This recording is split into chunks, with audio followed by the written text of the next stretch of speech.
What up, Shamo? What up, Carl? Hey, what up, Max? Episode 49? Let's do it. Fuck it, right?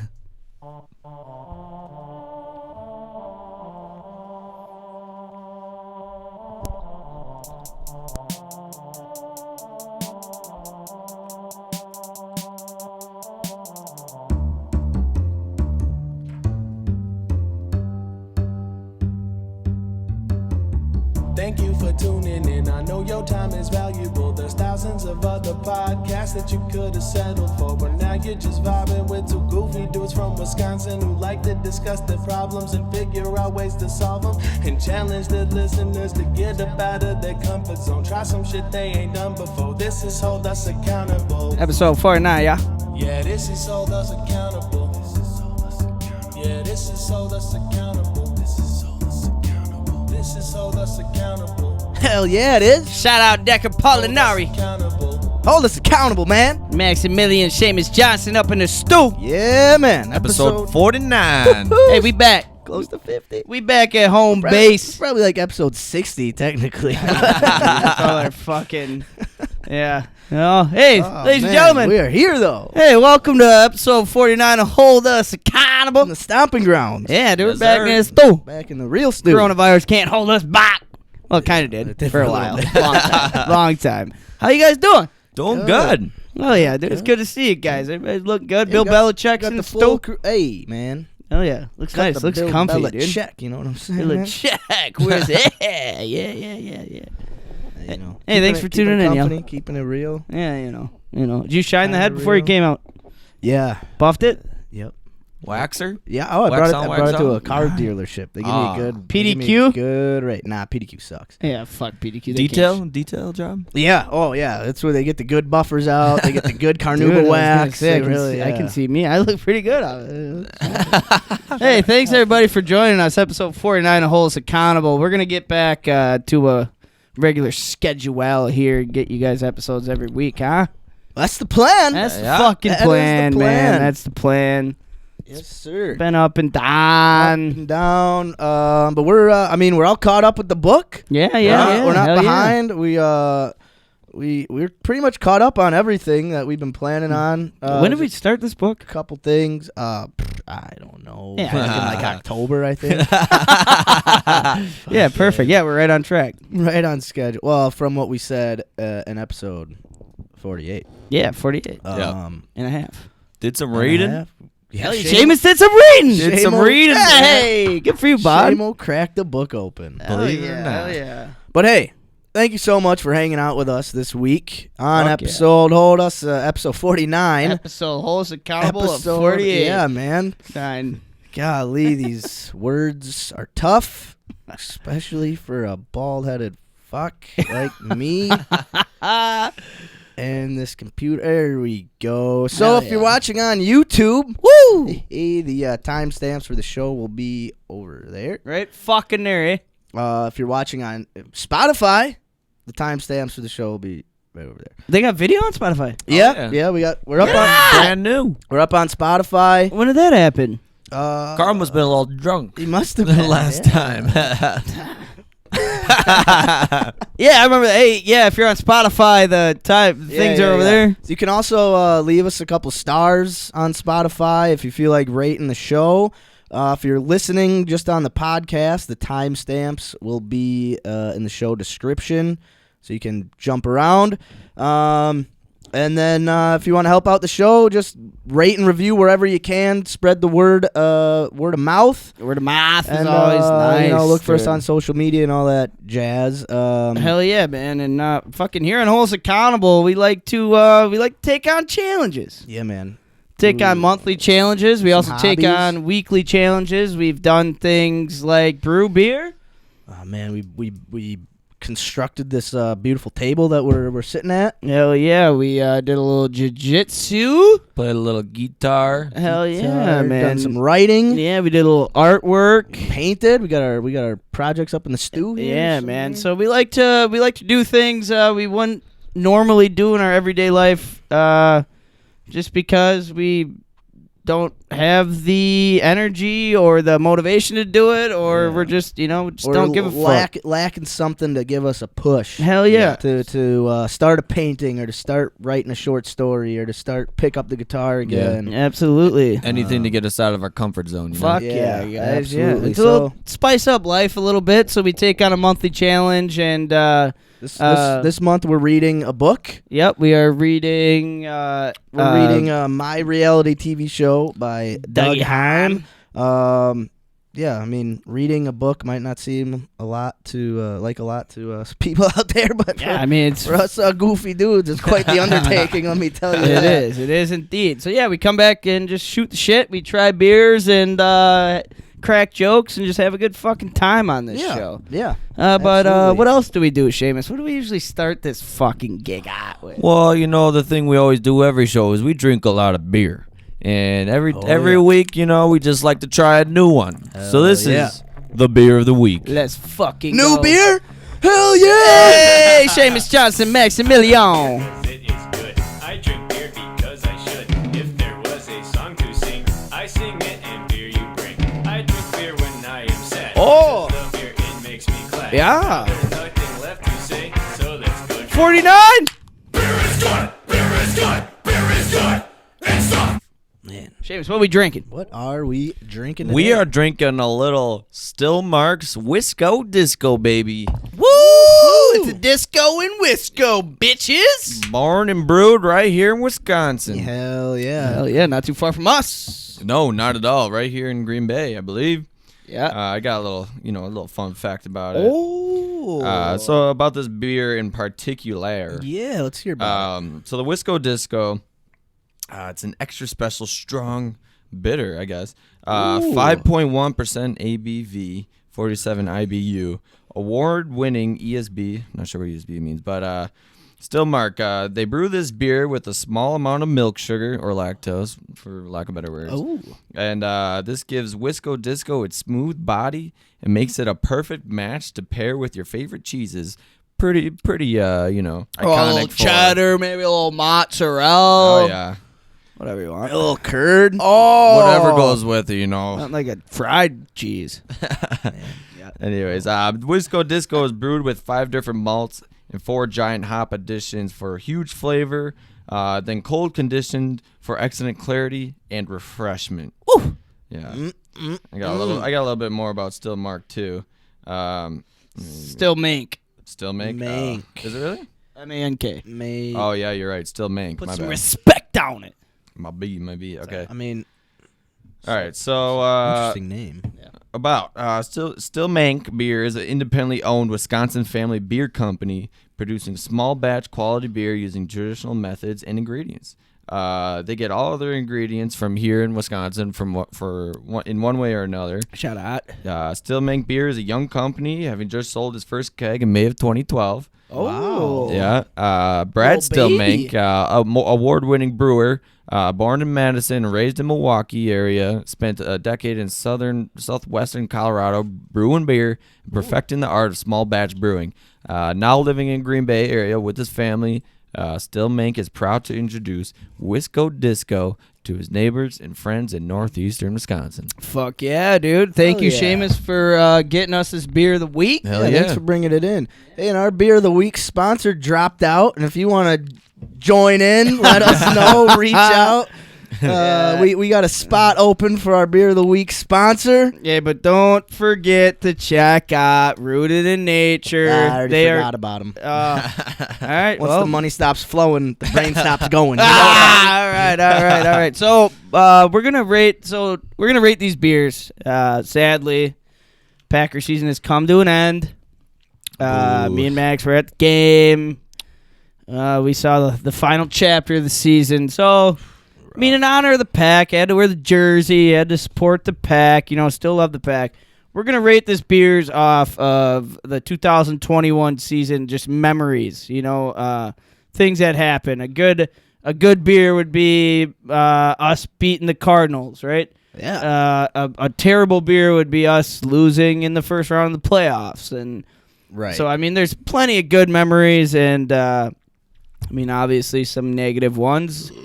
But maybe a shitty beer would be us losing to the Saints Or the Vikings. or the Vikings. Who else did we lose to? The Lions. Lions. That was a wash. Did we have anybody like during this season who went out with a big? Did Jair go out this year with that shoulder injury? Yeah, he went. Who did? Was it again? Was it the Lions game? Right off the bat, I can't remember. I can't remember. Anyway, something like that would be a shit beer. So we're gonna sit here. We're gonna taste our beers, and while we do it, we'll just catch up a little bit with what the fuck you guys been on. I know what you've been on. We fucking live together. But, True. Yeah. How you been, Max? I've been all right, man. I think the last episode, So the last episode was what did we do that on a Wednesday? Yeah. Then on Thursday, I was supposed to sign for my duplex, and so like Wednesday night, I was like, okay, I gotta edit and finish this episode because I'm not gonna have any time tomorrow. I'm gonna have to work and then go sign and then start moving shit. So I stayed up till like 3 a.m. finishing like the episode. Oh shit. And then the next day, I like 3 hours before I was supposed to sign for the duplex, they were like, hey, we got to push it back like a month and a half. Oh man, it's going to cost you more money. Oh my god. How many holes did you want to just punch through your fucking walls after that? I was so goddamn tired from the night before. I was just like, what? Fuck it, dude. No, it was just a bummer. It was a letdown. Yeah. I mean, you're in the game though. You're figuring out what it means to be in the game. Yeah, no, it was a miscommunication between my realtor and the mortgage company, and there's literally nothing I can do about it or could have done about it, and you just gotta keep trucking along and oh yeah, man. Hope things work out. It's just the way she goes. Sometimes she goes, sometimes she don't. How's life for you there, Dick Bag? Life's just carrying on. Carrying on. Hey, did we have kitties last episode? No. Yeah. Did we? I think so. No, we did. No. Oh no, I don't think we didn't have kitties. No. Me and Seamus are new cat dads. I mean, not Twice. new. Yeah. Twice round. We lost our first one, but oh, Colin. I'm sorry, but now we got twins. Now we got They're twins, twins, baby. twins. Yeah, there's some and cool they're cats fucking too. little rascals. Narco and Nico, man, keeping us up all night. Who decided the names? Did you guys both come up with them? Was it Denny's idea? Who's a little collaboration of all Denny. three of us. I think Denny definitely did Narco. Yeah, because one of them just starts falling asleep, just yeah. sitting there, standing there, just awesome, just starts yawning off. And Nico's just a crazy motherfucker, dude. Yeah, he's a little crackhead. Yeah, he's a little fucking he crackhead. is a crackhead. They both are. But yeah, but great kitties. Yeah, it's good to be back. To be honest, I mean, it's good to be back here. Big COVID rush. There was a good wave. I probably talked about this last episode, but good wave, and now kind of back to normalcy a little bit. Yeah, I'd say so. Yeah, so it feels good. Happy to be here. Happy to be hanging out with you guys. Happy to be able to sit and shoot the shit with Grandpa a little bit. First time seeing him in a while. So life's good, man. It's good to be part of the old Holes Carnival crew, dude. I'd say so. We got a nice cold beer in our hand. I mean, can't complain too much. Man, I was missing fucking drinking beers and shooting the shit with you guys last that's what I'm week. saying, dude. Hey, what do you guys think? First taste, what do you guys think? Smooth. Easy It's drinking. Smooth. Tasting the malt. That back taste that when you swallow it, it's not necessarily like unsettling. Yeah, but it's like kind of like what is skunky? Yeah. It doesn't. It's not I like think it's coming from the malt, typical like beer flavor to me. Yeah, No, it's not. But it's not like bad. I don't think. Did I say what kind of beer this was? What do you think, Max? That look, you were kind of like, it might be bad. Well, it's different. I mean, it's not bad. It's just not your typical. I mean, when you go from drinking ice cold Busch Light, I mean, Well, no, but I think that it's way more malty than it is hoppy. Yes, Right, yes, right. it's malty. I think that's where you kind of get that little bit of skunkiness to it. Yeah, but not bad. Not bad. No, it's just different. It's is just different. It's not better really or worse. It's just Does it say what style of beer it is? You know, I was looking at that, and I think it's Oh, ESB. Let's look that up. yeah, quick. it's What is it's ESB? it might be like a Belgian ale. I think I saw. So anybody interested on visiting the Stillmank Brewery, it is in a fucking spot that if you didn't have directions to it, you would never find it. Oh, I really? found it out of complete, and maybe they have a new place now, but I found it out of just driving around. I was like driving somewhere and Does it passed happen it. to be on 215 North Henry Street, Green Bay, Indeed, Wisconsin? it does, which is on the east side of Green Bay, close to where I used to live on University. Okay. Oh, And okay. it's in a building. You'd pass it and not even fucking. I'm pretty sure they're located across from a motorcycle club. Do you want to? Well, so did you go inside and check it out?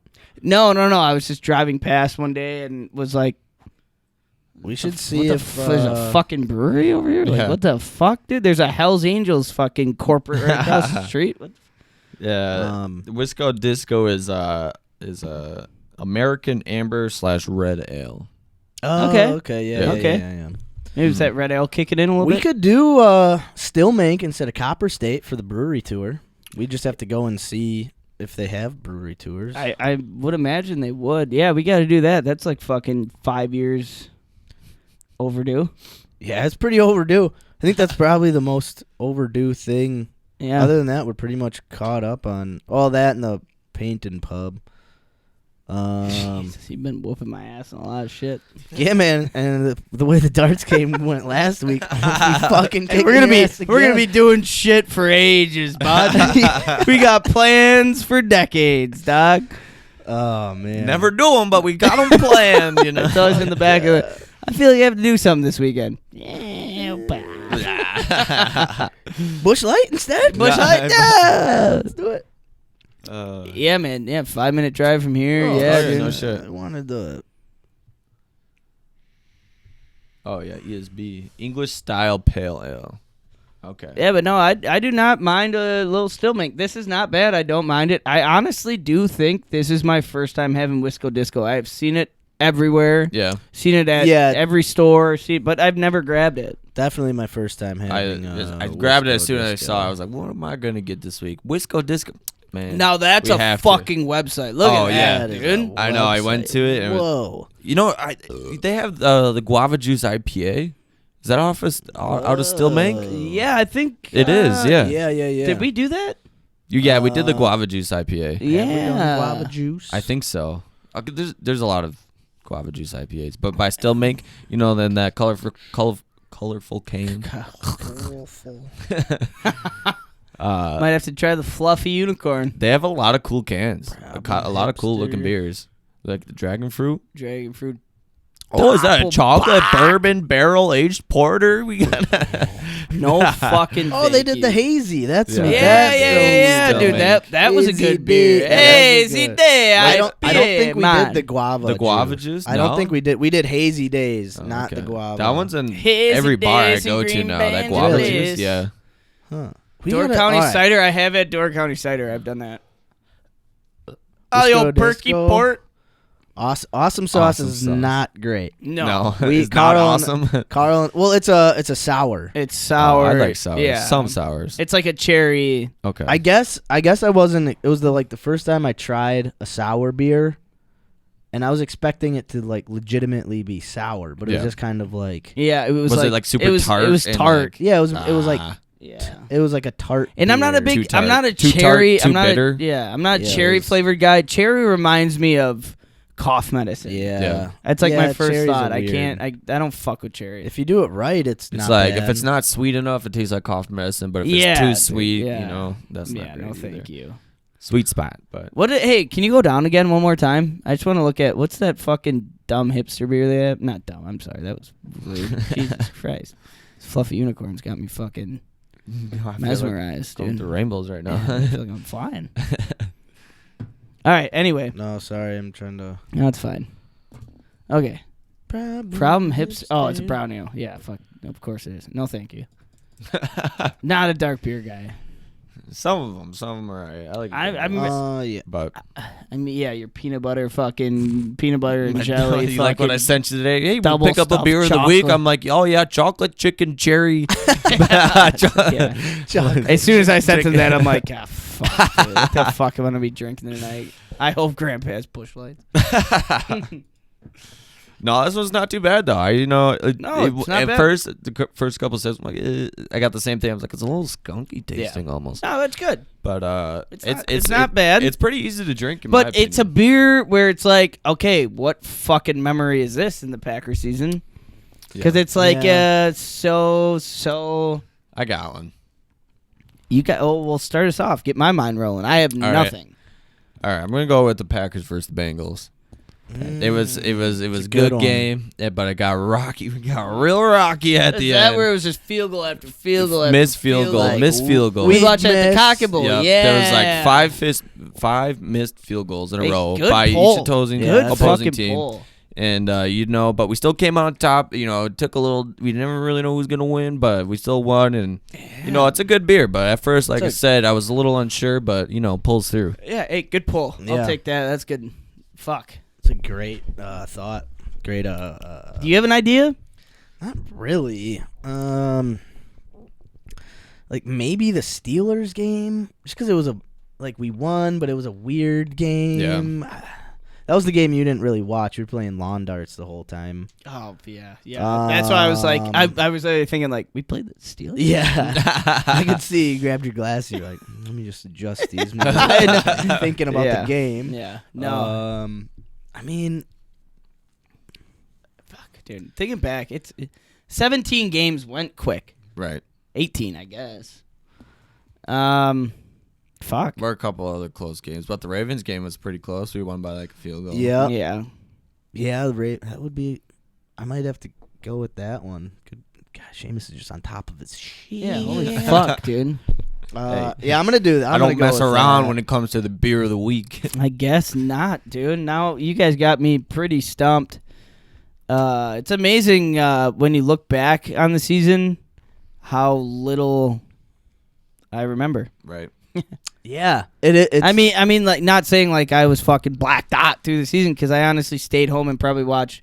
This is probably the first season in a while where I just sat at home and watched games. Here, the Washington football team game when like their quarterback dove for the goal line, but he gave himself up, so he was down weird, at like the 1 yard line, and they fumbled, Yeah. and like we barely hung on and won. I'll take game. that. That's mine. There it is. What a fucking game that was, and what a beer this is. Not bad. I like it. I like it. No, I honestly don't mind it at all. Thanks, Bod. Mm-hmm. No, yeah, it's just different. So it's a nice little change of pace. There's like almost like not a lot of flavor to it until like that little bit of skunk. Yeah. And it's All right, but, so- like it's good. Are we? I gotta ask. Are we gonna do Packer talk tonight? Because if not, I just want to ask a question. If we are, then I'll wait. But I mean, I honestly don't care to dive too deep in Packer talk today. I mean, we could. It's the end of the season. We probably should do a finale. Yeah, I think we should All do right, a all right, then Packer I'll segment. save the We don't have question. to do like a full. We'll just do You a know, little thought of the year, have to how we break feel, down. how we. I mean, we got a lot to talk about. Yeah. But, Still hurts a little. Yeah, plenty Oh, to fuck discuss. yeah, it hurts. Hell yeah, it hurts. But yeah. all right. What you gonna do? Hey, you know what? Quit. It helped being at the game. It did. It really Yeah. did. It to be around 80,000 other people who feel the same way you do. It really helped. Yeah. And it was a kosher like crowd. Like I was telling Max, like walking out of the game was like, it was.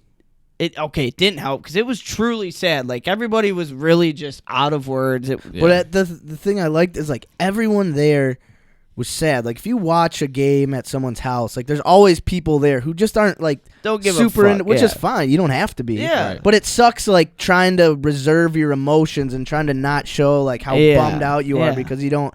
It's like at the end of the day, it is just a game, Yeah.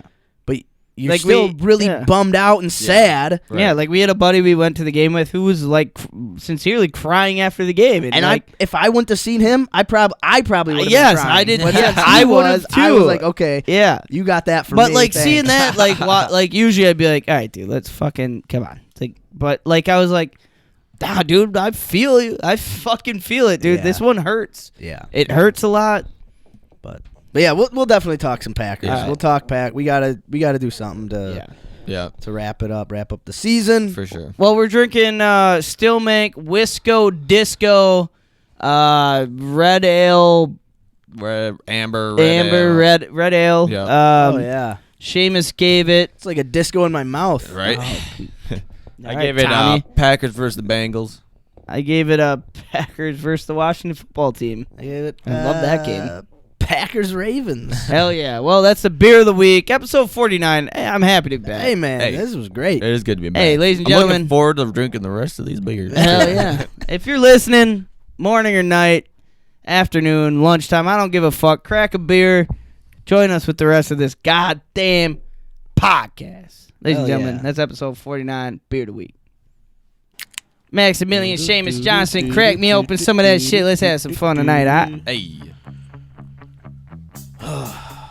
Yeah. I like beer 'cause it is fucking good. door. I drink beer because I Oh, yeah. should. Oh, yeah. If there was a song to sing, I sing it and beer you bring. I drink beer when I am sad. Yeah. Cause the beer, it makes me glad. Yeah. Now there's nothing left to say, so let's go drink beer. Wisco! Beer is good. Beer is good. Beer is good. It's soft. Hell yeah. Hell yeah. Fuck yeah. Fuck yeah. Fuck yeah. Well, Does what, your microphone still smell like fart? Nah, man. You taste it every time you Talking talk? about- Would I you haven't- fart in my microphone or something? No, you sicko? farted in your microphone. You haven't What gotten did I up yet. I do? can't even smell your fart yet. What you're talking about? Hey, You so are- what are we doing? Where How we many get? beers have you had before this episode, guy? I mean, Jeez, fucking- talking- who's counting? Talking Podcasting, farting in my man. episode. In my episode. In my episode. in How many my beers have you microphone. had there, Shiny? Oh, you fucking. The Michelin Man's talking, huh? Hey, it's Mr. Clean to you, all right? You sucking asshole. Dude, I did use one of those fucking. My magic erasers. Yo, holy fuck, dude. Dude, those those things clean up some shoes or not. They clean up anything. Dude, anything. It's incredible. I start cleaning the walls of those things. You take an Adderall and start cleaning your walls with a Mr. Clean eraser, dude. Your house is All you'll fucking- have is studs. You'll You're just be fucking- like, yeah. whoa, where'd my drywall The walls go? become Yeah. see-through. Your It's just like a fucking glass walls house. Your walls are whiter than a. No, I'm not gonna say it. All right, so where are we going from man. here? All right, we're gonna do. Well, I mean, we got the weekly challenge, Hell which yeah, was get the episode or chapter. 15 no, or- that's the monthly challenge. Oh, Our yeah. weekly Oh, shit, challenge yeah. was we we're didn't. gonna be doing the freestyle Freestyle. All right. freestyle diss rap. Oh no. Okay. Question: do you guys want to have a few more still makes before we do this? Yeah, we can save it. Yeah. And Till, yeah, we got other things too. We got tattoo shit Yeah, to talk we have about. all kinds of stuff to talk about for the weekly Yeah. challenge. The first thing I think we should talk about is the Steve-O show. Yeah. We were let's supposed to kind of go see. recap what people. What we're Yeah, talking so last week we talked about kind of correcting, kind of getting back on track with our weekly challenges and kind of going over like what we missed and how we're going to fix or make up for the fact that we've missed these. So like we said, all right, we're going to buy the Steve-O tickets for sure. We're going to go to Skinny Buddha, get the tattoos, come with interview questions, and then we're going to do a rap diss, a roast rap freestyle against each other. against us. So we said, Kärel, this is Shamo. Shamo, this is Max. Max, this is Shamo. So we'll start at the top. Buy the Steve-O tickets. Turned out the Steve-O show was the night of the Packer game. Yeah, dude. I was thinking about this. Wonder what the crowd was like. You think it was empty? You think it was light there? No, I bet you there's plenty of people that would be Yeah. like, Yeah. I'd rather go. I'm gonna go see this. Right. Especially if it was like a VIP thing too. Yeah, They'd that's be true. like, But I was imagining like Steve-O finding out like, oh, the fucking Packers play at home the same Yeah. time I perform. Fuck me. That's bad luck. Yeah. That's horrible. But no, I luck. think I had some friends who went to it. I think it looked like a good crowd turned out. So yeah, so we didn't do it's that Steve-O. because me and Max we went to the game, and I mean we were watching the game. We had to watch Big watch game, the big game. game. Big game. So I think we should pick out a new show to go to at Meyer. Man. Yeah, man. I agree. While we're talking about this, I'm just gonna pop up Meyer's schedule just while we do this. Yeah, pull it up. And then the next thing, Skinny Buddha tattoos. This was something Kärel and I were supposed to do a while ago. Yep. And this is the gumball machine tattoos. Hell yeah. So this tattoo place called Skinny Buddha, they have a gumball machine that's filled with drawings that the artists have done there. And if you $40 gets you one spin, and whatever you get tattooed, or $50 gets you 2 spins, and you get to pick which one you want tattooed. Yeah, you were telling me, I mean, you saw a couple, and you said they actually were pretty fucking cool. Yeah, they looked real cool. There was one, it was like this cool, it was a skull, but the top was like cracked off, and it was just this green brain, and the skull was like, had his mouth open with like some type of like red lightning bolt. And the artwork was something. like, it was done night, looked good. Yeah, I saw him on a person. Oh, so shit. This dude was like, yeah, I got this out of the gumball machine. Oh, shit. And then the other one was like a gumball machine, but it was filled with eyeballs. But it looked fuck yeah. cool. It looked like, cool. It didn't look like a dumb cheese. It was So, just like, say you got the gumball thing with the eyeball. Like, where would you put that if you got something like that? I was thinking like inner leg, like. I think I'm gonna just toss this motherfucker on my calf. Well, maybe. I don't know. I'm saving one calf. I'm gonna get a picture of Snoopy riding a longboard from Charlie Brown.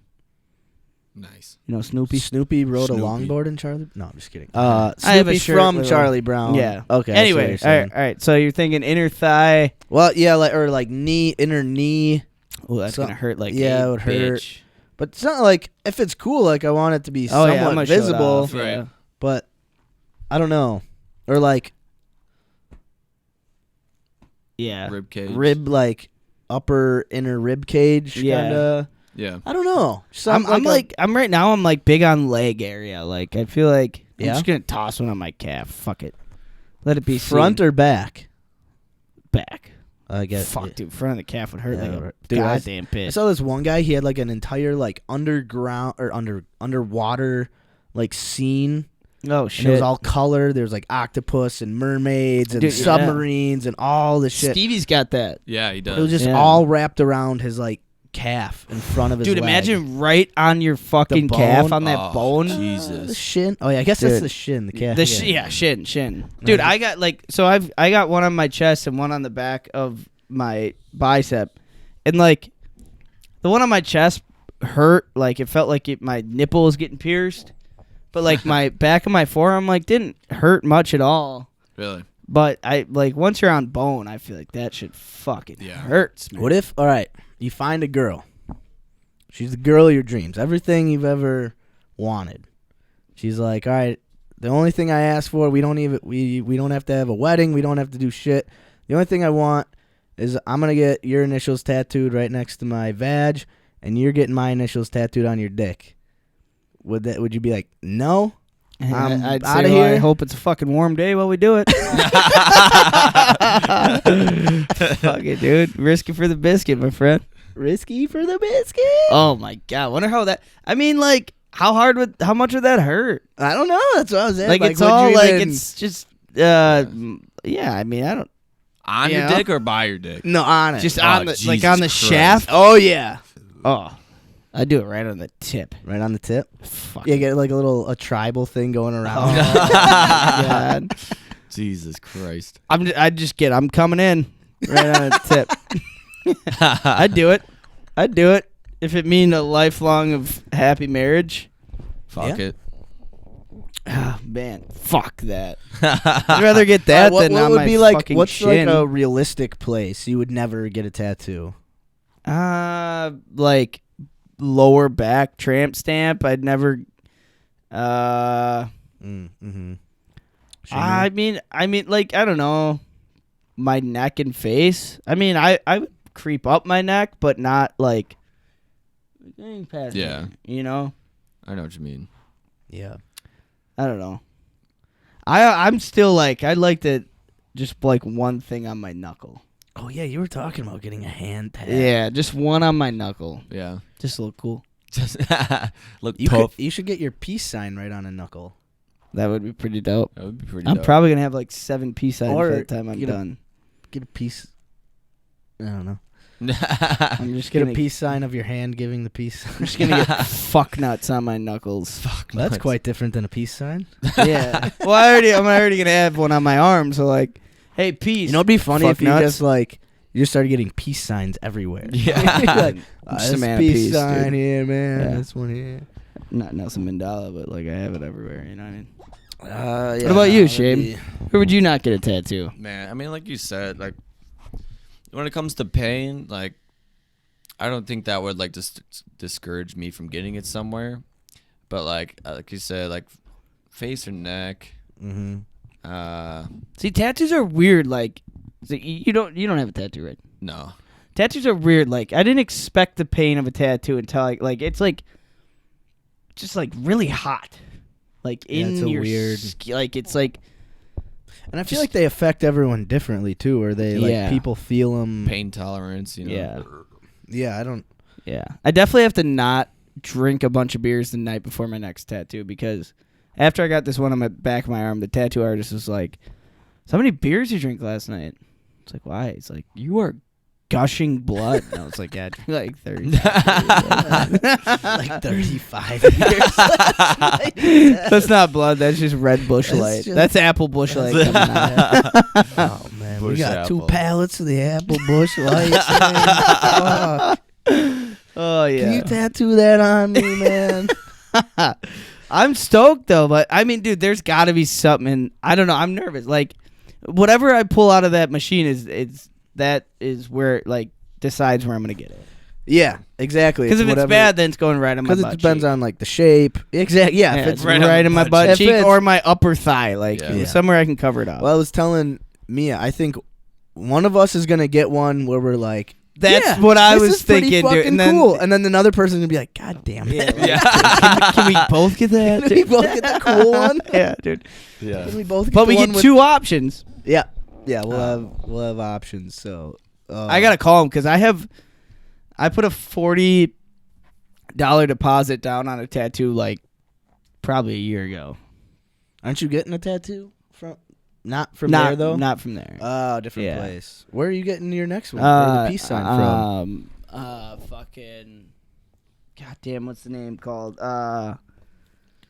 Endless expansion. Endless Expansion. Thank you very much. Oh, you did. You are. Yeah, okay. that was dude- $150 deposit. Oh shit. Yes, sir. Yes. We could yeah. probably put that $40 deposit towards That's what I was thinking. Yeah. Yeah. that endless expansion. Dude's got some cool. He's Dude. got a very unique style. He's got some cool. Dude. He's funky. He's and his art's good. I love his art. I like the way he does shit. Dude, he did one on his. He put it up on his Instagram of someone wanted an entire back tattoo of like the what's the wife or the fairy tale of like the wolf and the 3 little pigs or something or Yeah. like what is it? like Fucking. anyway there was just like Is it Tinker? no that's Peter Pan. I think it's just a story of the, The three pigs blind- and the the three big blind bad pigs? wolf. The big bad wolf, Oh, yeah, or okay. something. Dude, an entire back tattoo of like it. If it was on paper, I'd be like, "Oh, it's a good drawing." Yeah. But on a back, it's I was like- like, I know. Why did you I put that know. on your back, man? Some people get some funky ass shit, dude. Yeah. You know what I never got? Like people getting The the lip. lip tattoo. I thought about getting Go Pack Go. Okay, That that'd be That'd badass. be because it'll like your mouth cells regenerate faster. So better. heal Yeah, faster. so it'll go away after like a couple of years. After like Oh. You ever 4 seen Oh, years. it goes away? Dude, Yeah. I've seen Oh, I've seen that's people whack. get them under like their eyelids. That's fucked. Have Yeah. you That- seen the people who get their The eyes? eyes? Yeah, Yeah. that's Oh, fucked up. what? That is Our fucked aunt up. has fucking tattooed Eyebrows? eyeliner. Oh, yeah. What? Aunt C out in Mick. Oh, no shit. Yeah. That fucking seems like it would hurt. Fuck yeah. Yeah. Can't imagine getting your eyelids tattooed. Yeah, fuck that. You're just watching the needle like, Dude, probably just buzzing. don't slip. Don't blink. Slip. Don't blink. Fucking blink. Jeez. Oh shit. Yeah, so that's what we're gonna do. That's Friday, man. Yeah, that's in a couple days. It's fucking Friday. And then I get a big tattoo a fucking month later. I'm gonna be tad up. Tatted. You're gonna have a full sleeve. That's the plan, my man. Yeah, and then we just had the interview questions. Yeah, we did some interview questions. We had to get that. Oh wait, no, that's monthly challenge. I'm thinking Right. Again. Yeah, that, and I guess that's the monthly challenge too. The interview questions, and then the roast rap freestyle that'll be coming later in the show. So Yeah, man. we're pretty much caught up, other than like just the Kärel sucks and has to pay up Yeah. challenges. We got to do a brewery tour and we got to do a paint and pub. I'm just waiting for triple or nothing. You know. I don't know about it's either triple or like Triple or something. triple or one less thing. Yeah, literally. We got a lot of shit to do, dude. Hopefully there's a brewery with like a With the paint and pub. that'd be so lit, dude. 2 birds, 1 fucking stone. That'd be my cool. friend. I That mean, would if we can find one that does it, that'd be dope. Real quick, talking about the suit, you guys want to know what's popping at the old Ma? Yeah. So January 29th, shout out, my sister's birthday. Tusk, tribute to Fleetwood Mac will be there. Oh. March 6th, Scott Bradley's Postmodern Jukebox. March 13th, Ginger Billy playing at the Meyer Theater. Then March 24th, Fortune Feemster. Oh, that's a comedian. March 25th, John Christ. She's actually funny. Fortune Really? Feemster's actually a funny comedian. Is that the blonde girl? I think she's blonde. She's like a bigger, hefty. Yeah. Hefty girl. And then March 27th, Taylor Tomlinson. she's a funny comedian. Really? Mm-hmm. I don't know. Lee Greenwood on May 13th. You know who that is? Nope. Not a funny comedian? Okay. June 14th, Gordon Lightfoot. Oh. I don't know who And that then you don't know Lightfoot? No. Which I can't remember song. May 21st of 2070 they have on here. Art Garfunkel. Wait, So- where? What? Which ones are- 2000s? Hey, on your birthday, there's a or not on your birthday. Yeah, on my birthday. Yeah, there's Wee Banjo 3. Bro, I'm down. Ginger Billy. Did you say that guy? That's Yeah. Ginger Billy. Ginger Oh, that is. Billy. It says March 13th on here. Oh, I know. Wee Banjo is March. Dude, 10th. I'd wee banjo. I took March 11th off. Ding ding ding ding ding ding ding ding. Dude, we can get lit watching some banjos and then hit the bars. I love a good banjo. Ooh, Dude, I fuck Gaelic Storm? Oh man, Tom's favorite band. Project Pink. John Christ. Christ. Comedy Crawl. This guy looks like he's really wants to be like a comedy superstar. Yeah, he does. Taylor Talent. She's fun. Her and that Fortune. Woma El Goma. Oh, why does mine show all these cool? Oh, I guess Green Bay Hard Bodies Natural. Oh, baby. shit. $15 for general admission for judging? Whoa, look at Judge.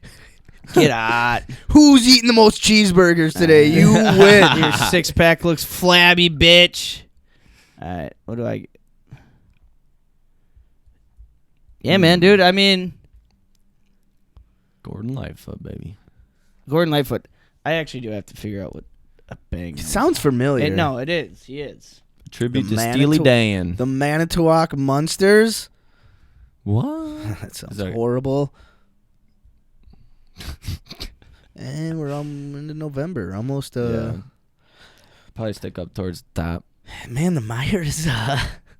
Fucking banging, dude. Phew.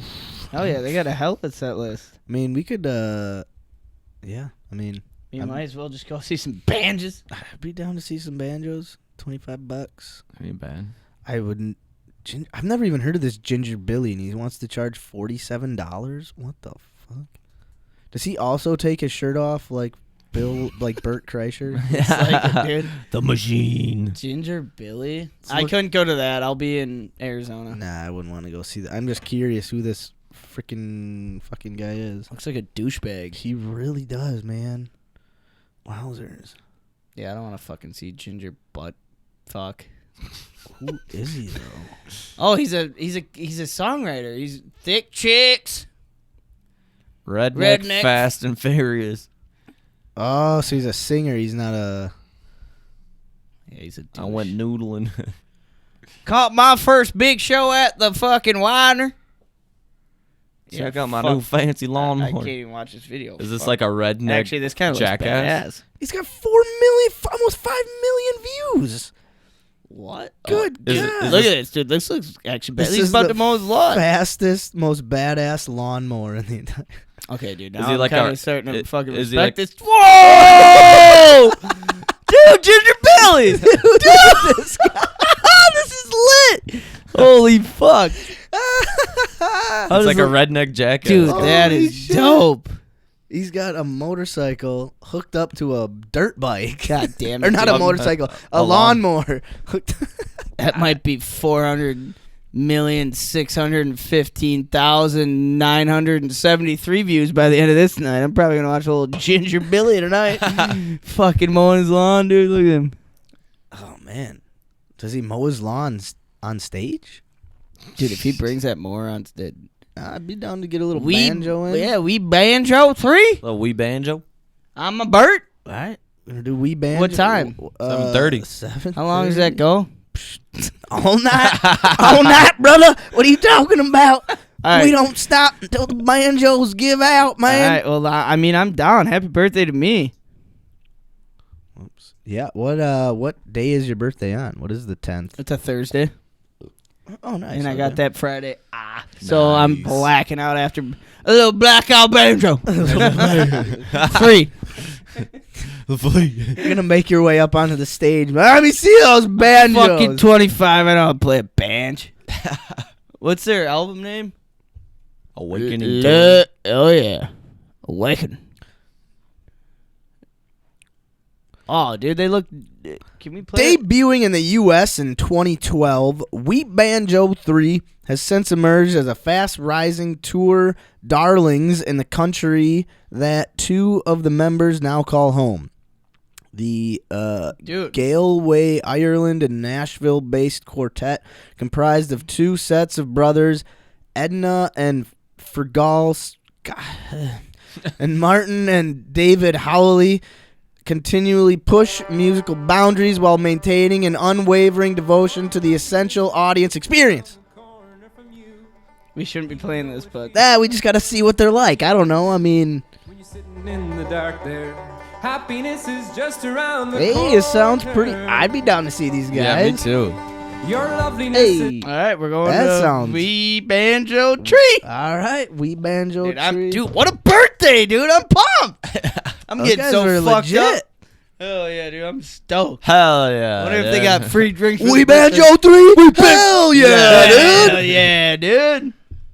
It just goes to show that some birthdays are worth waiting for. Because there's a lot of bad birthdays out there. We Banjo 3? Hell yeah. That's dope. All right, I'm gonna pee quick. You think about Banjo 3? Ring a ding ding ding ding ding ding dong. So they play March that's 10th. 3:10. All right. sign that says it's my birthday, bring me on stage and Dude. Yeah. We should tailgate before it. Now we're talking. Now we're that'll talking. be cool. You know, say it all works out. We didn't get to see Steve-O, but we get to see Wee Banjo 3. That's what I'm talking about. We're gonna tailgate before a banjo show. Black out before we even get in. Grill up some brats. We Oh. could like try to get like cookies made in the shape of banjos. Oh man, I once tailgated before a concert one time. Did you? Yeah, like I said, I blacked out before I even made it. What concert was it? It was something I don't even know. I got kicked out of the venue before the headliner, Oh, before fuck they even got on yeah. stage. That's a we were concert. pre-gaming at the bar next door, And sitting over there taking snorkels. Like, if you heard my first episode that was on here, not a good idea. But, yeah, anyways, ended up getting fucking smackered before I went in. Well. And, got in there. The people that come on before were playing, and I barely remember that. Next thing you know, I was getting thrown out because I snorted a shot of tequila off the bar that I spilled. Jeez. Talking about the last time Shamo tailgated for a concert. Oh, yeah, what concert was that? I heard about I couldn't this. tell you. I don't know. He got blacked out and kicked out before the concert started. Good for you, dude. Hey, this will be a little Seamus birthday celebration, too. Yeah. When's your birthday? I'm on the 6th. Yeah. You're March 6th? Yeah, dude. What the fuck? Yeah, dude. Hell Our, yeah. I guess our kitties have to be March 8th now. Naturally. Fuck. Did you do cat dads? Yeah. Lit. Couple of Should we cat bring dads. them? Fuck it. Put them on a leash. You could sneak them in, I'm sure. Oh, yeah. Then they'll just chill on your shoulders. Oh, they'll Or just, Oh, yeah. wear a hoodie. They'll hang out. or in a we'll never hoodie. see them again. So we should probably keep them at home. True. Yeah, I mean, hopefully. Dude, I'm so stoked. I'm so fucked up. Fucking banjos. All right. Bluegrass and Celtic music with pop, sensible blue songcraft to create a truly unique and gratifying signature sound. Man, that's gonna be a Bluegrass and Banjo, fiddle, of grass. mandolin, guitar, and percussion. That's what I'm talking about. dude, they sounded lit. I love a good mandolin. elevate lead singer David Howley's propulsive voice. Wait, so are they not from the United States? Two of them are. Two are of from them are? Ireland, right? It's We Banjo 3, but there's like 85 people. I guarantee it's the fucking dude in the glasses and the dude in the blue hat are from Ireland. Or no, it's probably those two other opposite dudes. I already like the bald guy. That's what it was just about. He looks like he's The from fiddler? Ireland. He's got a 40 ounce. He's already probably like the best band member. Dude, that they look got. at how Yeah. dope our t-shirts we're gonna buy could Oh, be, hell dude. yeah. I hope I get that out of the gumball machine and fucking. That'd be lit. That would be sweet. Just chugging moonshine on the side there. Hell yeah. Hell yeah. Hell yeah. Hell yeah, dude. Hell yeah, dude. Oh no. What's going? I have no idea where it stopped at. Oh, shit. Oh no, we're not too far behind. God, this is gonna be such a pain in the ass to edit. Nah. Wait, like how long did we pause? We couldn't have been going for more than that. It's not a huge deal. Just a little Banjo 3 music, just a little cut out. Look at Max getting stressed out. This is just gonna suck so much. This is gonna really suck ass. But that's all right. Fuck. It's just gonna suck to edit. That's all it'll be. So we were talking what we're gonna. I don't know if we caught it or not. We're gonna do. We're gonna go check out Banjo 3 March 10th at the Meyer Theater. Yes, in replace of the Steve-O tour. Yeah, yep. Just because Steve-O decided to play when the Packers played. Yeah, he probably won better than the Pack did, but so we're gonna do all that. Yeah. Yeah, so we're gonna check out them. We're gonna have a good little birthday celebration with some banjos. Your fucking chemical stick dropped, bud. No. Yep. Yeah. So we're just talking a little weekly, little challenge update, episode 49. Just gotta fill the beers up. Why does it stop like that?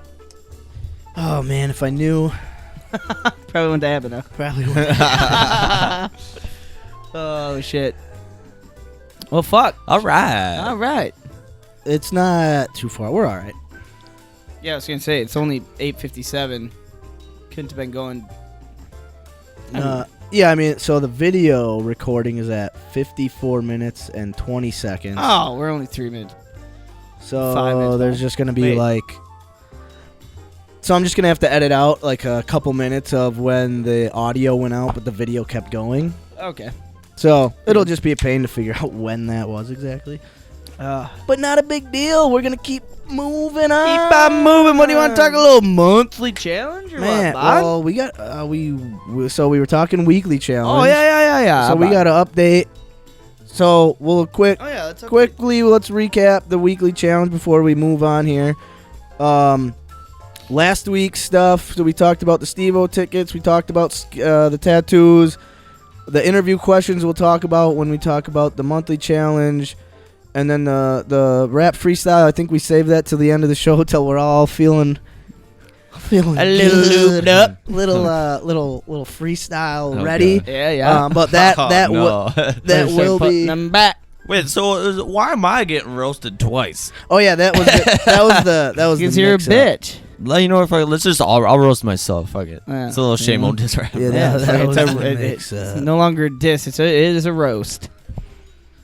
Because you drier than some motherfucking toast. Ooh, You gray-haired bitch. Sorry, just warming up, dude. you cold gray hair bitch.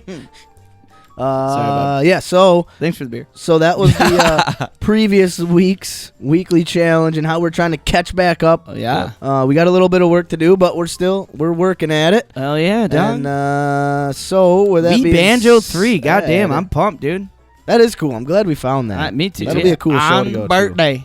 Should we see if Big Tom wants to? Oh, we Take should. a long, I'll long? text him right now.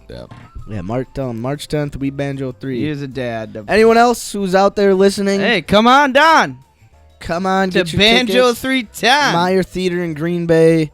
Hold us accountable. We'll be there. We'll be there. We should Well- get some T-shirts, Oh, we should. like HUA shirts, and We HUA Banjo shirts. And 3 be selling them T-shirts. outside.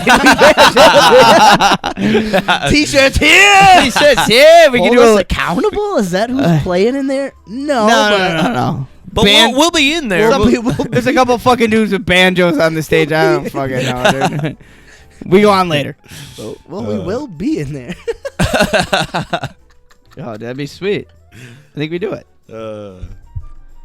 Yeah, it'll be a good Oh, time. man, I'm excited. That'll be fun. Yeah, so we're doing that. And then, so now we have to play darts, and we got to figure out what. Oh, yeah. Play a little darts. Play a little darts. We got to catch up on the scoreboard. Yes, sir. Yes, sir. Yep. Shamo, I'm going to leave this to you. All right. Little math magician. I'll report the numbers from 2 weeks ago. So, Excuse me, ladies and gentlemen. Shamo, you. That's coming.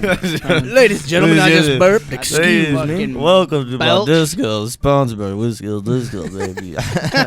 Today, we're getting a little sloppy. Hell yeah. Hell yeah. All right, Shamo. So last week you scored 77 points. All right. My total this week that I'm starting from damn it, Disco. 364. Yeah, so we were playing 501. Yeah. Everyone out there, we're playing 501. So we throw some darts, and we were counting down from. I don't know how to describe it. I don't Count play down from darts. 501. I guess what I just Whatever said. you shoot, you subtract that from 501. Yep. Last week I scored 116 points. Dang. Jesus Christ, dude. Carl Sick and of Max this. started out tied, but What'd I after get, that fucking performance, Whoa. Max is going to start at 353. What I Carl got 66 points. Oh, Alright. Carl. Carl starts at Fuck you, dude. 403. Jesus Christ. I gotta fucking shame me like that. Hey, I didn't score that much more than you, so. All right. Scores are set. Hell Carl yeah. starts at 403. Ain't I- nothing but a peanut. I start at 364. And Max in the lead starts at 353, ladies and gentlemen. All right. Well, Max, you can go first. All right, we're gonna take a break or a Get the second camera to set. adjust and get ready to bust. Let's have a good time. This is the Sir. weekly challenge dart game. Let's do it, man. Episode 49. All right.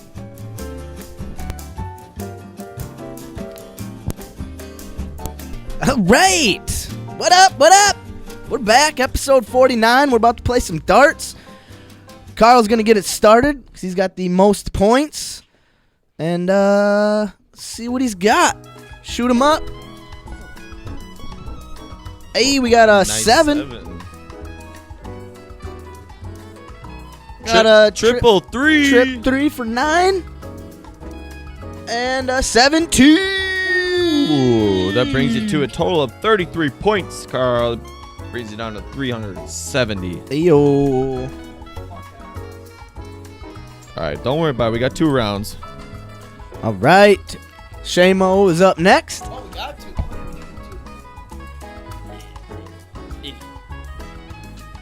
All right. Seamus Johnson up to shoot. Seamus is sitting at 364. What you got? What you got? Got dart problems. That's what he's got. It's fucking shaking over there. Figure it out. All right, Seamus Johnson up to Here shoot. we go. Seamus Johnson, Notre Dame Academy. Oh, Starting with a 6. All right, here we go. Here we go. We got a 16, ladies and gentlemen.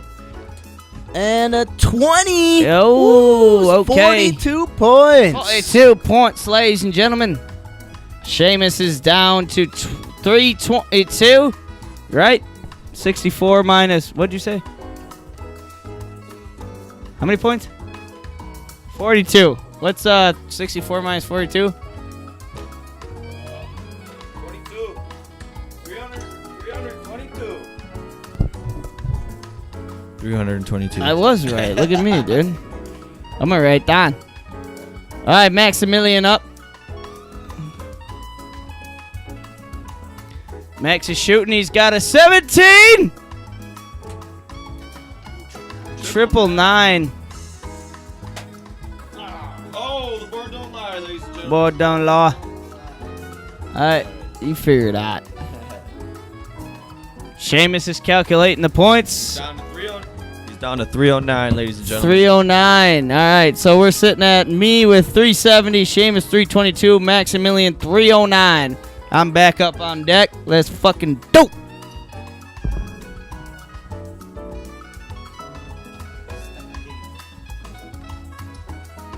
All right, Carl. How did that not stick to the board? Oh, wait. Carl's only shooting 2 darts. No, I'm just kidding. All right, Carl lands a nice solid 2. Oh, nice 19. Up at the 19. 21. Oh, and the board don't lie. Yeah, that sucks, doesn't it? A nice 21 points for Carl. It brings him down to 349. All right, ladies and gentlemen, I'm back up at the board.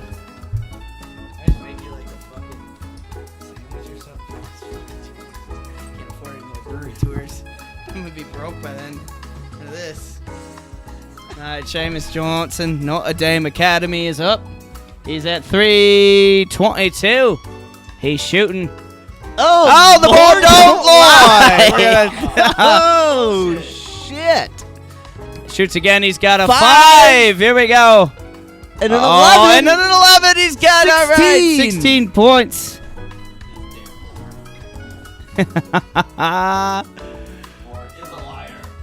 So you're down to 306.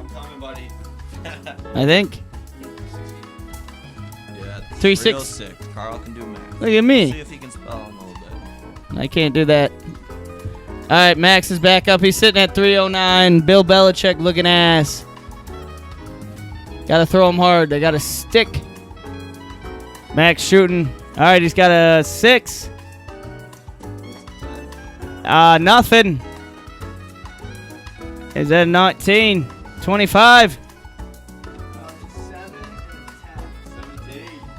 17. Brings him down to 292. 292. All right, ladies and gentlemen, that is this episode's Dark Game. I am sitting at 349. Seamus 306. Max is at 392. 392? 392. 292. 292. What'd it do?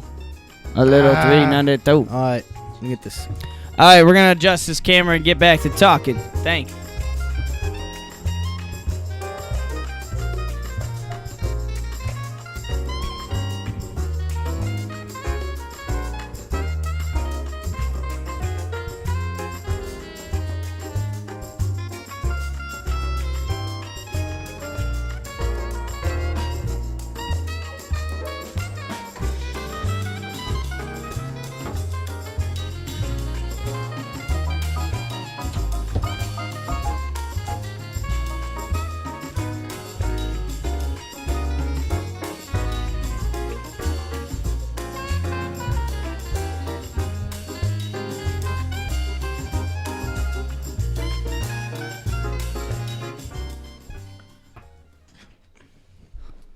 All right.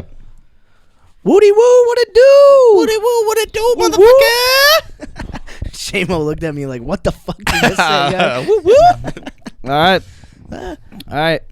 Well, that game's in the Well, books for today. Yeah, well, Max is still in the lead, so All right, give fucking Cockbag his dice. Can we get the board up? So we're going to shake right now for our new weekly challenge. We got a grid. What is it? Fucking 6x6. Roll one. Oh, man, we might have to update it, too. Oh, shoot. So we're going to check out the board. See what we got. Been a while. It has been a while, man. Whoo. All right. New beer once a day. Let's land on that. That would be fun. That would be real fun. That would be. Go to a new campsite. Anything up there? I mean, just writing a rap verse.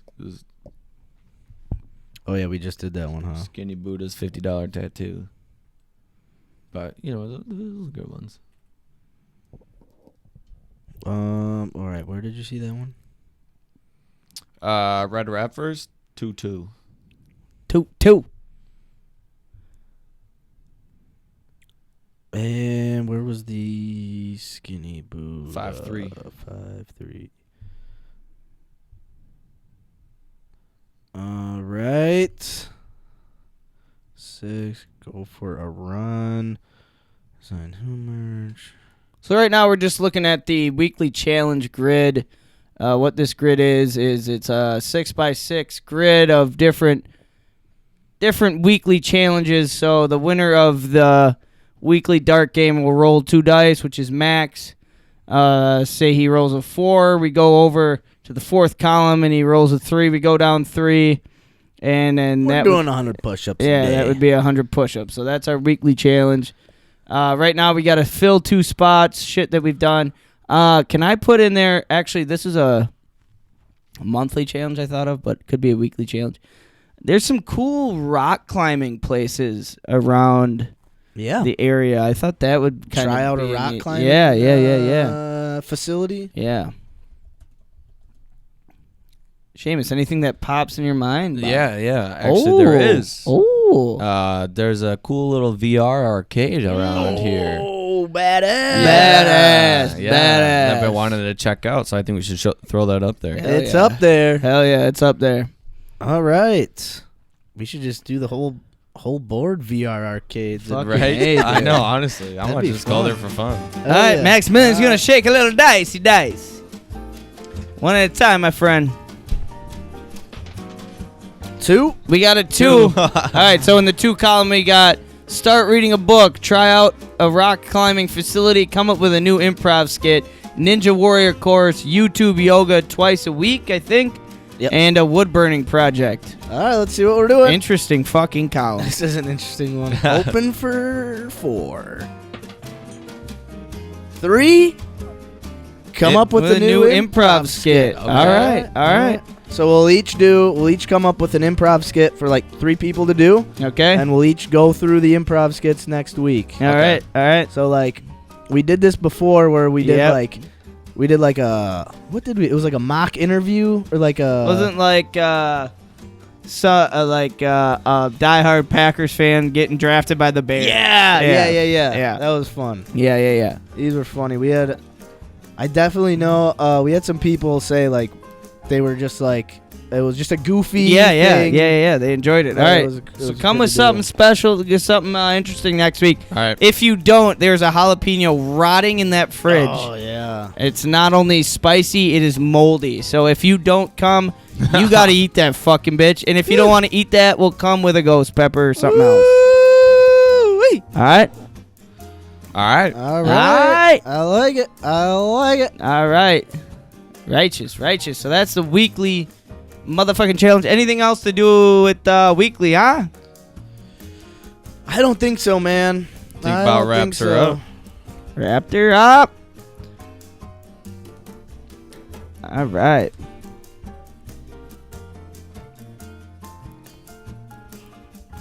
We're just getting shit situated. Man, where'd all my... I like this, dude. This is nice, little jazzy. All right, so in the meantime, just to kill a little time, I'm gonna do a little joke. One of the joke of the weeks. We got one that's kind of dry, but this one, kind of think about it to catch that punchline.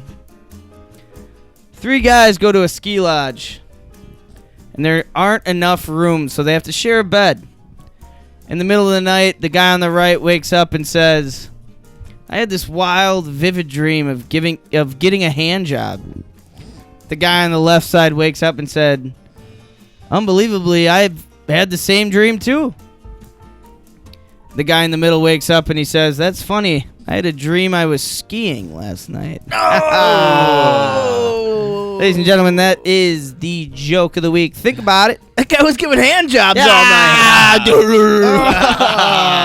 Oh, man. Oh, man, I didn't know Tommy skied. All right, oh, man. You guys want to move on to monthly challenge? Let's get into it, man. All right, let's get groovy with it. This is the monthly challenge. This is it. Yeah. Oh, yeah. This is episode 49, monthly challenge update. We don't gotta get too groovy. Let's just get down to it. We're reading the book, man. Like we said before, like we've been Reading the book? talking about reading the book, my reality TV show. By Doug Heim. That's Douglas R. Heim to you, sir. Yes, it is indeed. No, we were reading chapters. I think. Well, Shamo read chapters 1 to 16, 15. 15? Yeah, Did you read chapter 15 or 2:15? 2:15. Okay. Oh, okay. No, chapter 15 is like 4 pages, so Oh. it's not a big Yeah. deal. We're can't- getting there. I think 15's what, like page 136 or something? 15 starts at 141. Not Yeah, too bad. okay, yeah, Not too not bad. shabby, not That's a too good book. Yeah. What? So what? It's interesting. What has stood out to you so far? I mean, If there was anything like that. If you actually read the book, what's still? Yeah, I don't what's know. still to you? oh yeah, okay. these cats might be taking up a lot of your time. Yeah, I mean they keep me up all night, so. I mean, what stood out? I mean, I thought it was really cool that how he had his little truck van or whatever that he used for DJing, but when he was off DJing, turned it into like a mobile arcade almost. Yeah. That was pretty Yeah, cool. dude. That was pretty cool. Entrepreneur to Yeah. the fucking This- max. all dude. the parents were like, "Hey, you can't just Yeah, you can't just have kids kids. come into your van. Yeah, like, you can't Like and the- lure them into your van Yeah. with video games." Yeah, right. dude. You're right. He's like, "All right, I'm done." Sorry, done with this one. Yeah, but the dude's resourceful to the max, and Yeah. I mean honestly, just like the way the book is written, it just it feels like he's talking to you. Yeah, I was You know just what I gonna say mean? it's like a conversation. The way, Right, the way yeah. it skips and the way it just kind of bounces. Is Right. like, I don't feel like I'm necessarily reading. I feel like I'm listening to this guy talk to Yeah, me like yeah, in 100%. person, like 100%. just the way it's written. It's an easy read, but it's descriptive, but not like over like bearing. I guess like he Yeah. says what he needs to say is to the point. But it's all good stuff. Like, And then I don't love- know, I it's love how super he- interesting. I love how he gives you like tells you a story and then he'll say a lot in the book like, "This story's important. Just wait and Yeah. you'll figure out Yeah, why." You all know, the time, And then all the like time. sometimes it's just like the smallest. So you're like, Jesus Christ, I Yeah. waited 17 chapters for this, dude. It's so funny, dude. I like the chapter, "The Tip of My Penis." Yeah, that was funny. Yeah, dude, that's fucking hilarious. That yeah. was hilarious. and it like starts off just like normal. Never would have expected that. Yeah. Starts what it was. talking about weddings that he's like DJing Yeah. for. He's like, "There's so many weddings I'm DJing." Like, what the fuck does this have to do with your Right. penis, man? It's a deep book, though. I mean, like it's it's kind of a diary in a sense. I mean, it takes Yeah. a lot to put your story out like that because he talks about some real shit. Oh yeah, and there was the in that same the story of the supernatural it's titled Super or Supernatural, where they were like filming at a hospital, and there was someone like very sick, and they had a visitor, and then and the then they visitor, never like- saw that visitor get like vanished. Yeah, he and never then- saw him come in, and they never Saw saw him him co- leave. Yeah. but they were like it was on video or something. It was that So gave me fucking chills. weird, dude. That was Yeah. weird. It's like a ghost And he was like story. in a trench coat, like the Yeah. Matrix type stuff. Dude, in that same, this was a good chapter. And then actually, and then chapter she 7. died. Yeah, like, like right right after. after. Right yeah. after he left. Yeah, it gave me. I mean, just talking about it, giving me chills again. Yeah. But when he did the mystery picture, where he would like get an everyday item Yeah. and then zoom way up on it, Yeah. Yep. and then people had to guess what it What it was, was. and Yeah. it was a huge hit. Yeah. And that's where he Like got one of his best backgrounds. It was like a nice pink. Yeah, there was a nice. There was and- one he didn't like use, but But it was, he gave it to so many people to use as Yeah. backgrounds for like their Yeah, intro, dude. like scene or whatever. How you described it in a like Like I wish we a could find rough pink, like bumpy pink, like, just a textured Yeah. background. All right, here we go. It was unusual enough for one of the TV station's producers to want to use it in a commercial. I had no plans to use the image, so I gave it to him. That commercial with the pink, wrinkly surface ended up on the air everywhere. Not only was it broadcast on our station, but it aired on all the TV stations, and it aired a lot.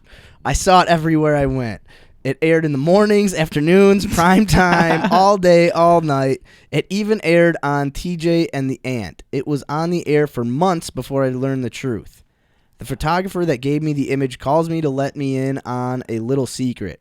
He asked me if I had any idea what the background actually was. I guessed it was some kind of wrinkled pink cloth or something like that. He laughed and says, "It was only meant to be a joke. I probably shouldn't have told you. It's an extreme close-up of the tip of my penis." That's so funny, dude. God. I'm not gonna lie. After reading that chapter, I was taking a piss, and I'm like, Yeah, I get it. Could make a good background. small So background, but funny. not bad. Dude.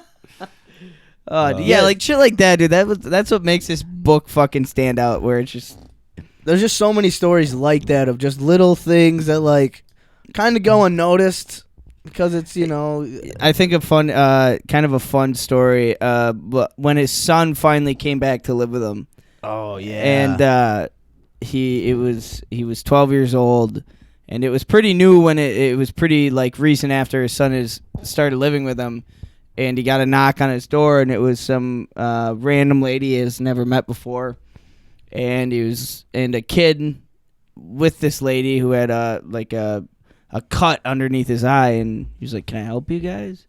It's like, "Yeah, your son shot my son in the face with a BB gun." It's like, okay, I guess everything's not going that smooth anymore. Yeah, like- but his son also it's ended up being a natural mechanic himself. Yeah. He got that go-kart and fixed it up. That's and, right. Yeah, got it. I mean, brains running the family, obviously. I guess, man. Yeah, there's some, man. And then a lot of the chapters, like chapter, it's almost like once chapter 10 hit is when it starts to go downhill, it seems like. Yeah.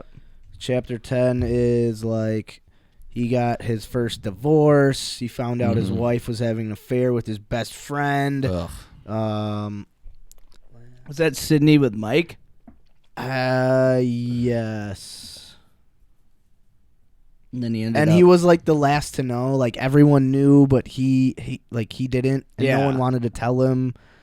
Like shit like that. That's like fucking shitty. Like I would like to ask him, and maybe not specifically that, but like were there other times in your life where like people around you knew things that you were just so focused on work or so like dedicated to what you were doing, you just like Look was it something with your kid, like your son with the BB gun? Was it like once that BB gun situation happened, did you like stop and go, oh yeah, like he was like, I don't know, like what I don't know what kids do to show signs that they might be like acting. I don't like really just maybe know, it but- was at a moment where it kind of made you like stop and sit back and was like, holy shit, like I guess I haven't been paying attention I or wasn't like paying attention as close as I thought. Yeah. Like, were there other things like that? because I mean he kind of always, I mean even as a kid resorts back to like when shit maybe hits the fan or not, like he just dug himself into work or projects or radio stations, like it, and that's kind of what he always kind of reflects back onto, where it's like, shit hits the fan, I just start working harder and harder, like just to get my mind off it. Right. Yeah, that does seem. What about to be how it okay, goes. so I got a kick out of this story about how he finally got back into the dating world, Yeah. and this waitress, him and his buddy P were out at this restaurant, and this waitress left him his number or her number, and he decided, fuck it, I'm gonna go on a date with this girl. And he said, like, they hit it off. It was a great date, and he was dropping her off. And he's like, oh, once I pulled up to her house to drop her off, I noticed there was lights on that she hadn't left on when we left. And right away, she said, like, oh, no, he's out. He's like, what do you mean he's out? Who's he? And, like, before he could, like, get his next sentence out, like, the door flung open. And this dude apparently, like, drugged this girl out by her hair. And he drove and got a phone. And he called the had to go police. back to his shop and call the police. Yep. Because she told him to. And then as the police were taking this guy out of the house, he was looking at Doug and saying, like, I'm gonna find you, motherfucker. I know who you are. I'm gonna kill you. And the cop looked at him and he was like, you got a gun? He's like, what? Like, a gun? No. Like, he's probably get a gun. And he's like, yeah. So I went and bought a gun. So he buys a gun. And then, then later in his life, he's like, so I bought this gun. I was going out of town on, like, this business trip. I was setting up, like, audio and lights and stuff for this big conference going on. Big event. This big event. And so he's like, well, I can't leave my gun at home. Like, it's my gun. I have to take responsibility Either lock it up or for you keep it with you, yeah. I didn't have credit cards because I was in financial ruin, so I had a bunch of cash on me. Thousands of dollars he's in like, cash. Thousands of dollars in cash. I have a gun just in a briefcase. Yeah. And I'm in this hotel, and Lo and behold. I get into an elevator, and, like, two very, like, security professional looking people walk on. I'm like, that's and weird. he says something like, oh, they're not standing next to each other in the elevator. They're standing on both sides of me. Yeah. Yeah. He's like, it just felt weird. And then eventually he's, like, walking to where, like, he's trying to get to for his job, and he sees, like, the first lady. Yeah. And Miss then- Miss The Bush, yeah. Yeah, the original Yeah. not the yeah, Bush's the Yeah. the senior. Bush Senior. seniors. Miss Bush Senior. Miss Bush. Yeah. The big Bush. What Sorry. are like walking towards him, and Yeah. he's like, "Oh Him my!" and the God. first lady. He's got a briefcase with a gun and money, A gun and a bunch of bullets and money. and the first lady and the president are like walking towards him, and he's like, "Whoa!" And he like ran back to Better the go ditch his elevator. bag. Like just weird Dude, shit the like fucking that, stories, dude. And then, man, so, golly, when he buys the boat, Yeah, dude. he lives on a boat. Dude, that was like, I love that for him. I was happy. Like, I was like, made me cheer up a little bit reading that book. Like, he went from trying to off himself in his van to he's a fucking boatman now. And he loved the boat. Loved the boat. Loved He's- the he's boat. really life. loved the Did boat. you get to the boat life, or did you? don't- Or was that the chapter? That might have been the I don't chapter know. we read ahead a little bit. But Yeah. yeah, he's like, well, I don't have any place to live. I can't afford. Like, I Yeah. can't. No apartment will take me because my credit score is so bad. Yeah, because he was renting the other. No, he that owned. duplex. Apparently, like, he owned that duplex from. Yeah. He had like a 3-year financial deal, whatever it went through, whatever, and then bought this fucking boat. It was like, oh, I just live Oh, on yeah. this boat, Yeah, and he just. and it looked dope. It did look fucking. Yeah, I was cool, like man. stoked while I was reading it. Like, fuck yeah, you got a boat, dude. And he talked about how much he loves sailing. Yeah, and, like, dude. taking it out. Like, and he then he actually like used became it. like registered as like a Navy, like a diver, Oh yeah. Yeah. Scuba certified. a scuba certified. Yeah, scuba thief. Scuba thief. Oh shit, yeah. Yeah, dude. it's been very, very interesting What a to fucking say the life, least. dude. Yeah, like his kid comes back and lives with And Sydney, what a fucking bitch. kind of seems like it, man. I His mean, ex-wife he's taking care of his kids, still paying full child support, Yeah. moving away with his kids. Then what a I thought it was kind of crazy. I mean, this was like right away in the book how they're talking about. I think it was like him and his sister about like who they're gonna marry, like the names of the people they're gonna marry. That was And crazy. she ends up marrying. I forgot. Wasn't it what like his Carl? name- Yeah, I think it I was think it was Carl. Carl. Oh, I think it was Carl. Yeah. And she ended up marrying Carl. Then his was Cindy. He Yeah, was with Cindy, yeah. married Cindy, but they didn't work out, obviously. Oh, but he yeah. was still like, but don't worry, like like Took him 4 to make. that wasn't yeah. the Cindy, blah blah blah. All this Oh stuff. my god. But a that was guy. kind of crazy. Yeah, dude.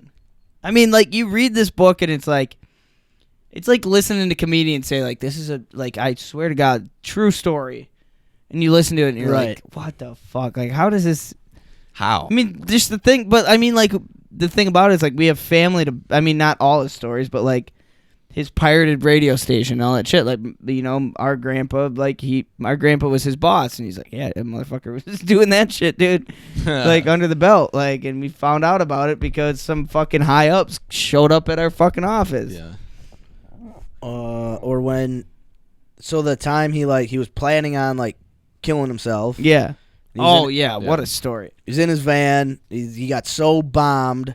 He was just he had his like van rigged where if he let it run, it would like fill The with exhaust the would fill in his exhaust. car, yeah. So he's like, I'm just gonna get so bombed that it doesn't even matter, Yeah. and I'm just gonna do it, and I won't care. And he like woke up, and he was in his van, and he was like, oh, I never turned my van on. So he's like, I guess I failed. And so at one point this whole time he thought like he just failed Yeah. at killing himself basically. Yeah. And then he's like at a bar, and some guy comes up to him and is just like, "Are you okay?" Yeah. And he's like, "What?" He's like, "Are you okay?" And he was like, I saw you at the bar, and I was like, I saw your car was running, so I turned it off for you. I saw you passed out. I didn't want your car running all night with you passed out in there." He's like, I was at the bar, and just like everything, there was like no Like the echoes. yeah, Yeah. no dude. noise. Everything just went Yeah. still. First of all, if somebody ever comes up to you and you don't recognize them and they ask you if you're okay, Yeah. the first thought is like, oh, fuck, Yeah, dude, why fuck. the fuck do I know you? What the fuck? Why did are I you do? asking But me I mean, in that? this situation, like the guy had no idea what he was trying to do. Yeah. Yeah. What he called like it was like the that portion of that chapter was like the angel An or angel appears. Yeah. Yeah. But yeah, it's just like I'm excited to see how this book ends. Like, Right? I mean, like, I don't know. This what a wild. I'm excited to meet the guy. me too. And I'm working. Apparently, he's not getting my emails, so I just have to call him. Let's just And, be ready for that call.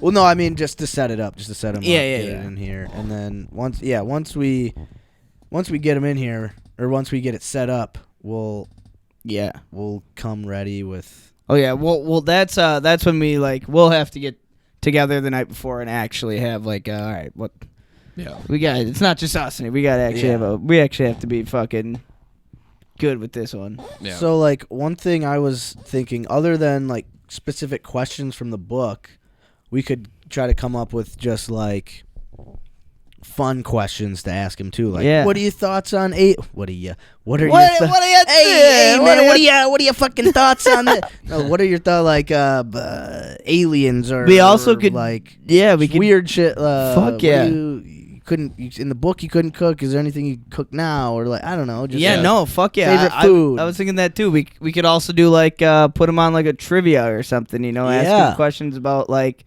fucking I don't know, IT man over here. Come up with questions about radios or something. I don't know, put him to the fucking test Yeah. or something, How long were your wavelengths? Which you probably could fucking How many probably, hertz?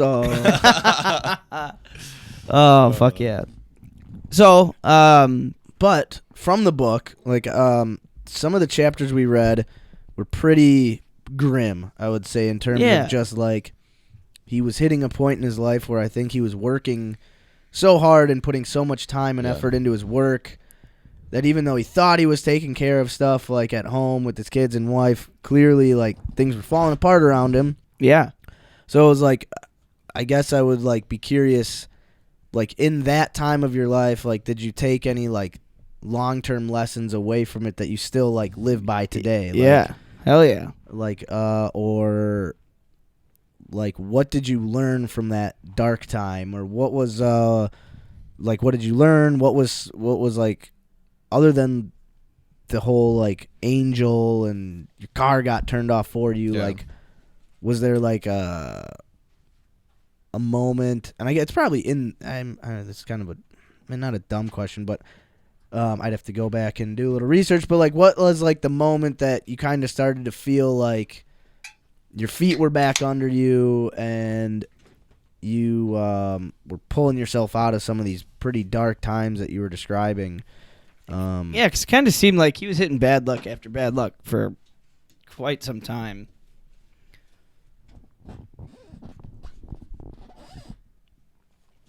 I don't know. I mean, the way he writes this book, like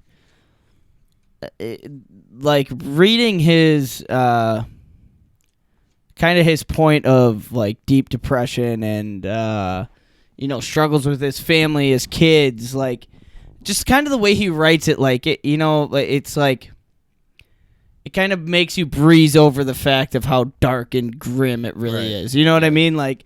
But you realize it is like that was like parts of the book that I kind of had to reread and be like, holy fuck, dude, like Jesus, like that sounds, like you were fucking struggling. But I mean, it sounded like his work was his kickstand at all time. When shit hit the fan, I'm sleeping in the basement of the shop and I'm working at all fucking times to forget everything. Yeah, because he at one point I really got to go back and, like, definitely before we interview him, like, put up a timeline almost. Yeah. So it's, like, all in front of us. Yeah. So we can, like... Hell yeah. So I'm trying to go back, because there was, like, at one point he had, like, his Heim Productions. Like, he had his own building, and then that went under, and he was sleeping. Is that kind of like when Pulse, that other, like, his competitor kind of came out, and then, like, the studio guys he had kind of went to Pulse to his competing company, and like then kind of shit kind of started falling out like that. Yeah, I think so. When he's at the radio station and manager left, and he's back to just doing controls. Yeah, after like cable comes in, it kind of kills all of his. Mm-hmm. Yeah. That was kind of like when HVS started coming to fruition, right? I think so. I should ask my pops, like, what... Where is that? I just saw that picture. Damn it. So I came up with, like, a fucking pretty deep... This would be like a kind of... Yeah, deep kind of interview question. And, I mean, on top of this, I'm like, if I were to ask questions, I'd definitely come up with other kind of more entertaining, fun. But after I got done reading, I wrote this question down. So my question, a question I would ask him, because I feel like this is a guy, reading his book, I feel like this is a guy who really wouldn't shy away from answers. Like, the way he wrote the book, I feel like whatever he puts out there, like, he doesn't give, maybe he gives a fuck, but I feel like he'll be honest. Right. So I wrote down, so talking about the hardships you've experienced, such as divorce, struggles with depression, and then I kind of keep coming back to this, and I said the relationship and sort of prove-it factor you had with your mother, because this is something we talked about, kind of like the way his mom interacted with him. To me, it was always like, holy fuck. It's harsh. Yeah. So, all right, sorry. So talking about the hardships you have experienced, such as divorce, struggles with depression, the relationship, and the sort of prove-it factor you had with your mother, was writing this book a way for you to maybe get some things off your chest? And was it frightening for you to put yourself out there in such a vulnerable way? Yeah, that's a great question. You know? I think it's a great question. I mean, the thing... They don't all have to be happy, too. Like you said, I think he's happy to answer all questions. Yeah. I mean, you know what I mean? Yeah, if you're willing to write about your... like some of the hardest times of your life, I'm sure you'd be willing to talk about it too, and shed some light. Yeah, I mean, the shitty he does it in such a such a faint way the way he writes. It's just like it's so easy to breeze past. It's like so casual in a way. Yeah, I tried to, like when he talked about killing himself, I kind of like understood what he was talking about, then kind of read past, and then like kind of stopped and was like, oh wait, like what? It's a fucking deep time in his life. Like, it's probably like read that back. Like, it had to have been like putting your stories out there. I'm sure I'm sure a lot of people in his family probably haven't heard a lot of this shit, unless he's more open than I had thought. But I mean, I feel like this was probably a lot of people close to him read it and was like, holy fuck. Right. You know? Oh, yeah, I'm sure. Especially like maybe people that worked for him that were like, oh yeah, he was a cool boss. Like, oh, and then they read this like, Jesus, he was going through all that. You never really know what's going on with somebody. Yeah. Fuck. I also liked when he made his own movie. Oh yeah, Illusion. Elusive. Was that when he made it with his homemade camera? Or whatever? Yeah. For a script I came up with, the scenario of an elderly lady living alone in a secluded old house in the woods far away from town. A storm rages outside. A tree crashes through a window. There's a power outage, a dead phone line, and an escaped killer on the loose. Yeah. And then he realized after he spent 4 days straight filming this movie that it was only 35 minutes long. Yeah. So the part 2 was like he had like a famous actor, Hollywood actor on board. Yeah, he had a lot of people. Austin Travel let him like film scenes in the airplane on the runways. This time I was bolder. This time the story will be about a businessman traveling alone on an airplane. This time it will be filmed at multiple locations and over multiple dates. After producing the first story, I had gained even more volunteers. This included Spencer Milligan, who was an actual TV movie star from Hollywood and was living in Door County, Wisconsin at the time. I can't remember how we first met, but he became my assistant director. He also played a candid role in the movie. We got away with things we could never do today. An airplane company gave us permission to film inside one of their aircrafts while it was sitting on the tarmac overnight. The international airport in Green Bay gave us permission to film inside and outside the entire airport. Yeah, I mean, that's stuff you can't do today. Easily. Yeah. Easily. Thanks a lot, 9/11. Jesus Christ. So I mean, world premiere. When the movie Elusive was finished, I sponsored a world premiere at a local movie theater. The first night, all the volunteers and anyone that worked on the movie were invited. Yeah. He's done a lot of things. I mean, yeah, just he's done so many things. Yeah. Yeah, Spencer Milligan. He was the star of Land of the Lost. I love that movie. Fucker's older than Dick. He was born in 1937. I tried to look up Spencer Milligan Elusive. Apparently nothing came up. Nothing came up? That's not on his IMDb page? No, not on. Man. Oh, how the fuck do you know about the IMDb? Is that a big thing? Oh, yeah, here we go. Known for The Sleeper that starred in 1973. Classic. The Photographer in 1974. Fuck this computer, dude. Land of the Lost, 1974 through 75. And then McCloud. Nowhere in here do they fucking mention Elusive. What? Unreal. Bunch of... Oh, here's more. Ah.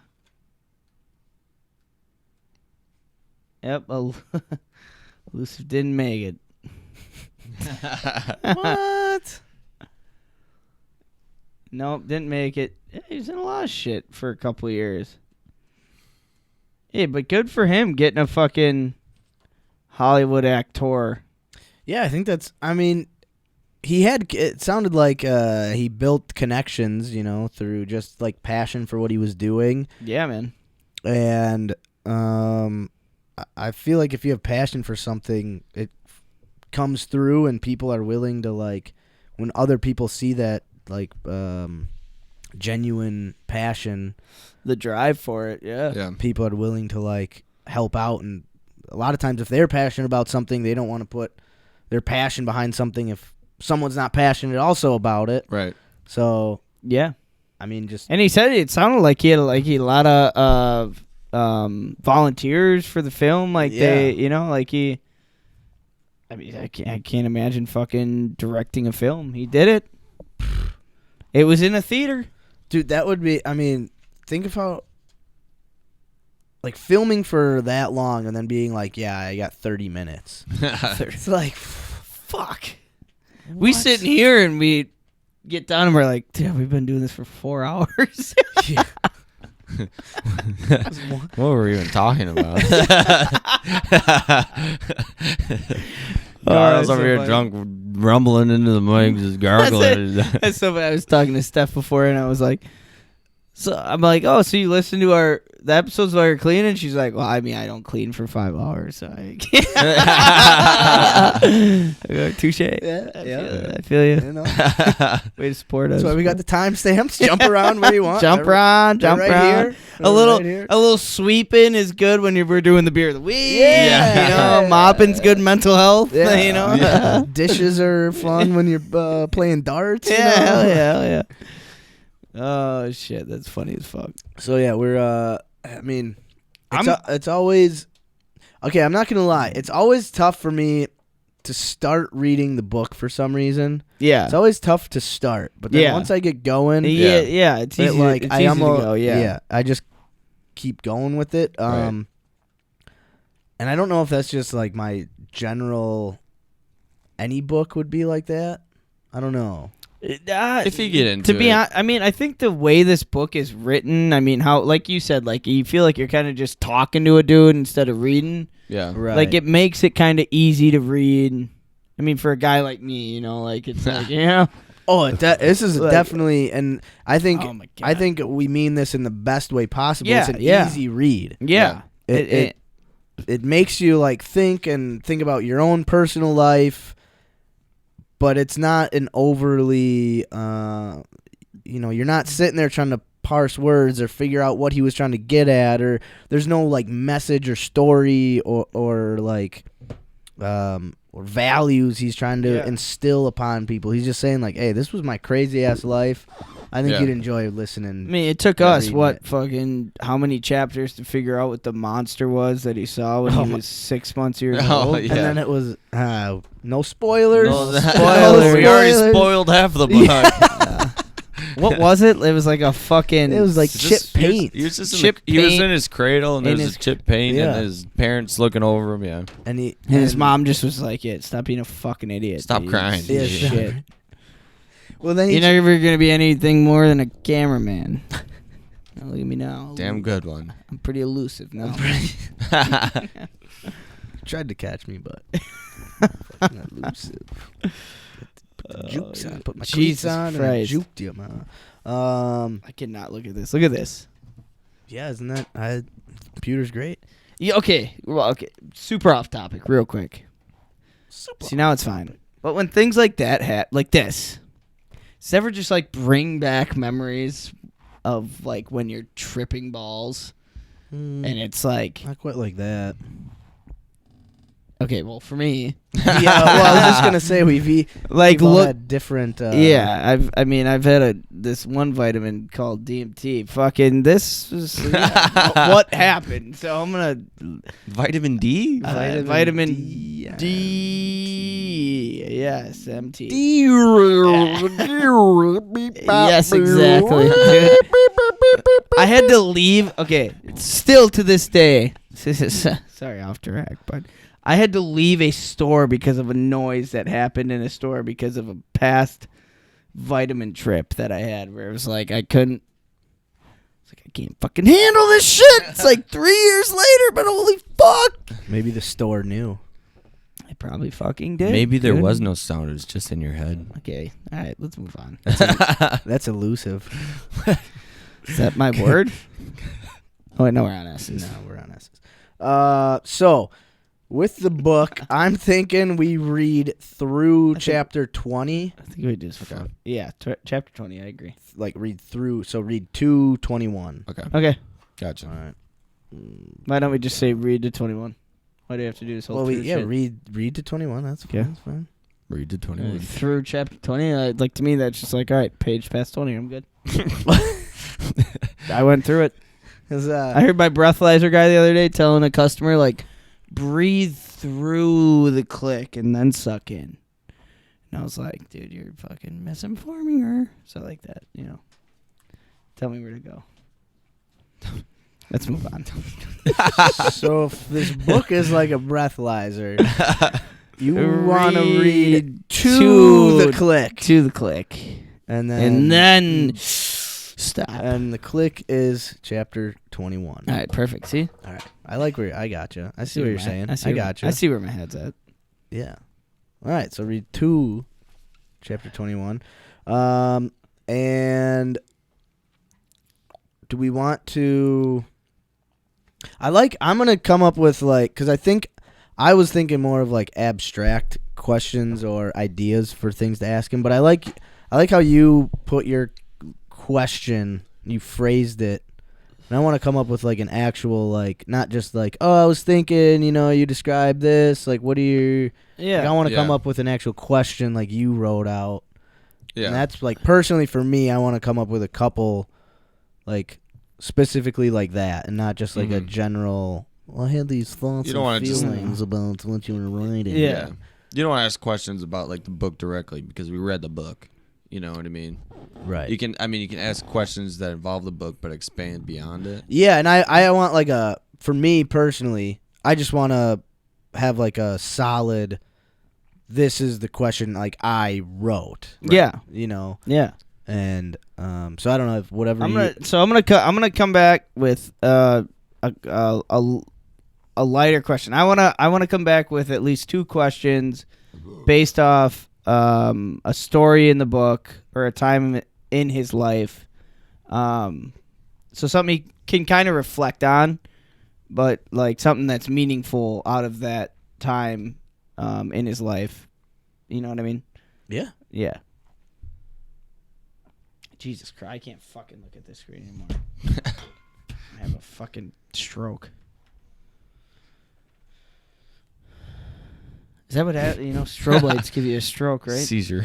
Oh yeah, whatever. Shamo, you got what are you thinking for anything with the book questions or type of question or I mean, I was just thinking like, when he was working at the radio show, doing TJ and the Ant all night, doing DJ skits, at the point he's like, yeah, I forgot to make time to sleep, but he kept going, and I was just wondering, like, at any point did you feel like you needed to stop or like you needed to just like take a break or, right.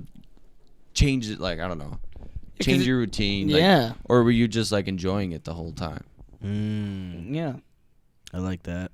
Because it didn't seem like he thought about taking a break ever. Like, no. It just kind of, I mean, I think he kind of mentions it with his son. Yeah. When he talks about, like, my son's sitting at home all the time by himself, eating dinner by himself, and I'm working all the time. But never really goes deeper into detail about it. Like, never, like, I should stop working, be there. I need to be there. Like, it's always just like, I had to do what I had to do. I was working. Yeah, and I don't know. Maybe I'm thinking too much. Well, I don't know. But anyway, like when you start asking someone about like how they raise their kids, I feel like that's a pretty... Like you can ask someone about their girlfriends and significant others. Yeah, once it comes to kids. But when it comes to kids, like I wouldn't... Not that I would not want to ask them, because I'm curious. Like, yeah, it's about high ask, I feel like. Yeah, so it's like... Because it's like, was it just that you thought like your sole purpose was to provide, and as long as like there was a roof over the head and food on the table, like that was like your responsibility? So like maybe a question like, did you think the pressure? And I mean, this is, I take this guy reading his book as a guy who you can ask pretty deep, open questions, and I feel like he'd be all right with it. Yeah. And that's just from reading the book. So like, maybe ask a question like, I guess this is pretty deep. Or like, do you feel the pressure from Sydney, your ex-wife, made you feel like you had to work constantly, nonstop, so that you felt like you could be at a place to take care of your kids, and that's why you never really blinked from it? Or was it like, was she nagging you to be like, or was this bitch putting you through so much shit where you had to work just to not even fucking think about it, or like, you know, or like work because she pressures from home were like, hey, we need a pool now. Like, I want I would really love to have a pool. And he's like, fuck, all right, well, that means I got to work 10 more hours. Because he talks about, he's this like, week. you know, Sydney's new husband has, you know, he moved back to Wisconsin. He's got an indoor pool and all this shit. And so, like, the family life, it's like, did he more see it as just like, as long as it's, like, I don't necessarily have to be there, but as long as, as long as like they're getting what they need from me, is that good? And was that in your head? Was that good enough? And like, was like your wife cheating on it? Was that like a wake up call to be like, I need to be around my family more? Because it still doesn't really seem like he was, when his kid came and lived with them, he still like, he was like, my kid ate dinner by himself. He did all. I mean, it kind of seemed like, I mean, he was paying child support while taking care of his kid. Yeah. He was working. I mean, he was banking on himself. He was putting his money on himself all the time. But that's what I want to know is like, did you feel like you had to live that way? And like, that was what a good father and husband did? Or did you think, like, or was it like, was there pressure from your wife, your first wife, to work that hard because she expected money coming in, new things all the time, you know? Or was there, I mean, it's probably a mix of both, right? And that's why it's a great, Yeah. Yeah. I think you phrase those questions in a way that like he can answer that that way if he wants to. You know what I mean? Like you said before, like, do you ever feel like you needed to stop or something like that? And then he could, you know, be like, well, you know, my kid, you know, ate alone all the time, or you know, go beyond what's in the book, or you know, whatever. Right. Was it pressure to prove, or pressure to, you know, was it pressure to prove to others, or pressure to prove to yourself? Like what? Because as we get older and we start to have to figure out like balancing like work and girlfriends and eventually families. Yeah. Like, we should go into it knowing that, like, yeah, you have to work really hard to provide for your family, but then there's this balance of, but maybe, like, 5 hours less at the office. Yep. You get to go home and spend that, like, it's worth it. Yeah. You know? Like, that balance is important. Maybe if he... Yeah, so just be good, like, interesting to hear his perspective, especially from a guy who did, like, he lived it. He worked... Yeah, it sounded like 60, 70 hours a week. Since the age of 12. Literally. The dumpster diving. He never his radio he never stopped from that. After that pirated radio station, he didn't fucking stop. Right. So, yeah, it's like... And, has he learned, like, later in life, have you slowed down? Or do you still have that same, like... Do you have an indoor pool, or... Fucking A, dude. Your son still shoot motherfuckers with BB guns? Like, what the fuck's going on? God, that would be like, your son shot my son with a BB gun. I'd be like, what the? And I love how he says, he's like, my neighbor is like, I'm sorry we have to meet this way, but like, your son shot my son in the face with a BB gun. Yeah, shoots. And then he and that's like that's where that story ends. And then he goes like right into like, I'm so proud of he's such a good engineer. I can see if I can find that. I'm just the rad dad. My son considered me the rad dad, you know? Like, the rad dad. Oh, shit. All right. That's funny. Right back. Yeah. We got to get headphones that go in our ears. These things hurt the ears. Yeah, I get smaller ears. I'm getting older. They get bigger, my feet get bigger, and I get shorter.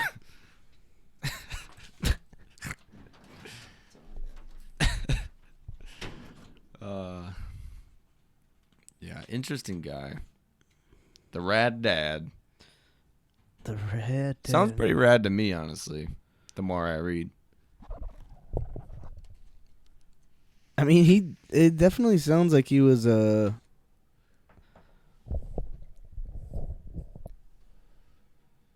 man, I'm trying to find the.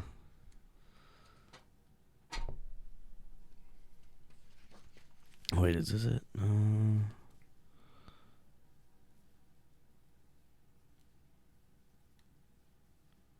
No, not that one. Oh.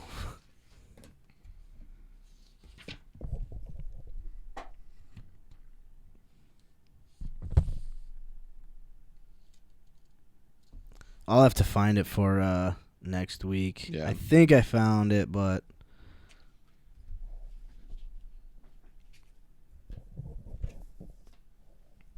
yeah.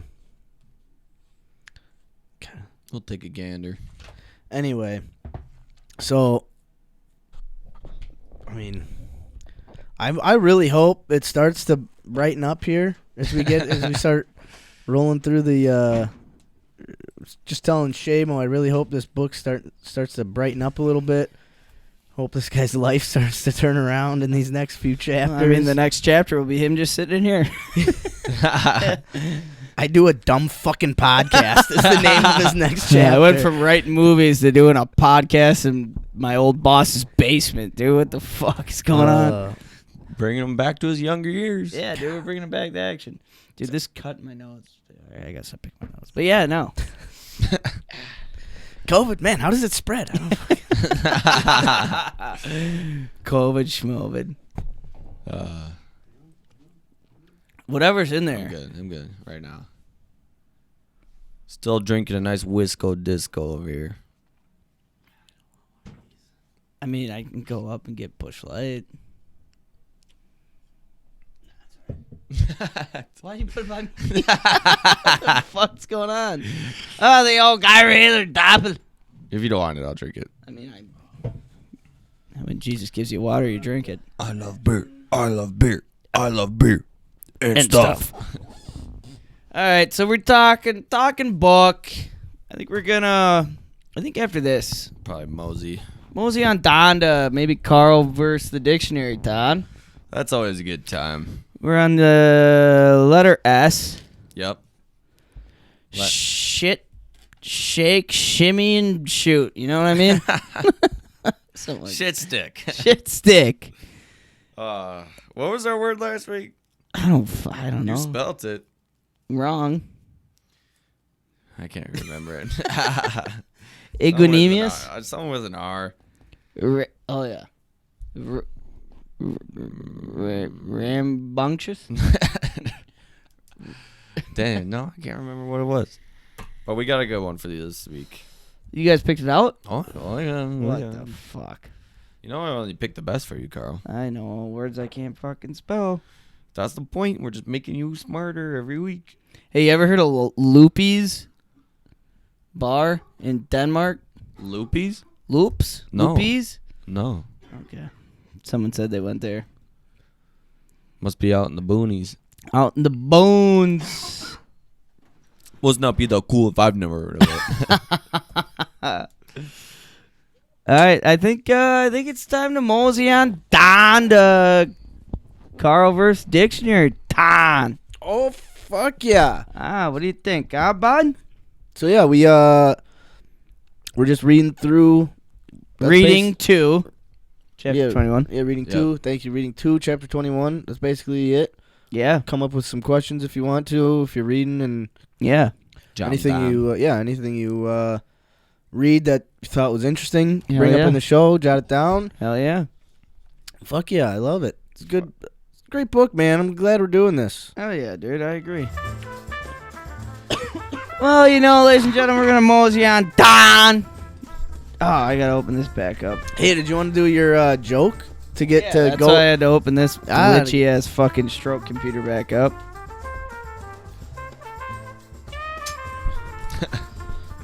Had a weird dent in it. Fucking aerodynamicity of it wasn't. Aerodynamicity, is that a word? Yeah, spell it. Nope. Saving my spelling for this. Yes. Only have so much brain power. Oh yeah, Shamo found a good word for you this week. Yeah, I fucking heard. I believe in you, Carl. Man, we got Carl versus the Dictionary episode 49 coming up. But before we do that, Carl's got another joke. He wants to use his little prelude to his Carl versus the Dictionary let's segment. Just fucking let ourselves in here. Lead ourselves in here. The teacher asked the class how to spell the word elephant. Little Johnny raised his hand and he said, E-L-E-F-A-N-T. When the teacher said it's wrong, he said, well, it may be wrong, but that's just the way I spell it. Ladies and gentlemen, let's do episode 49, Carl versus the Dictionary. We getting groovy. I'm gonna play a song called Hot Temptation. Kinda all sounds the same, just different tempo. I'm gonna spell a word. All right, you ready for This this? is our stew in an elevator. Yeah, okay. Episode 49. Bing, 49th floor, please. Carl versus the Dictionary. We are on the S's. Alright. All right, you ready for this, Carl? Slick, silly, shaking shit. Let's go.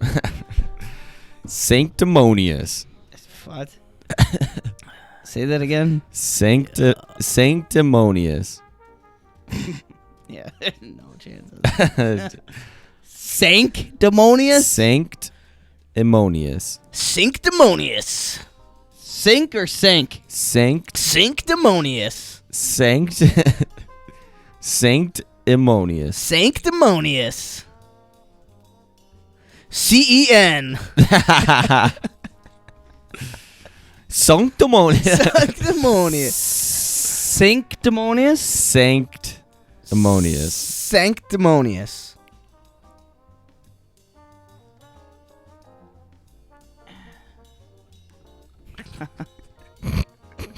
Sanctimonious. This gonna be Sanctimonious. an embarrassing one. Like Sanctimonious. S-A-N-K. Okay. Close. Jesus fuck. Keep her rolling, Just guy. keep it rolling. I don't know how to spell this either, so fucking. The sound of that. Sanctimonious. S-A-N-C-T?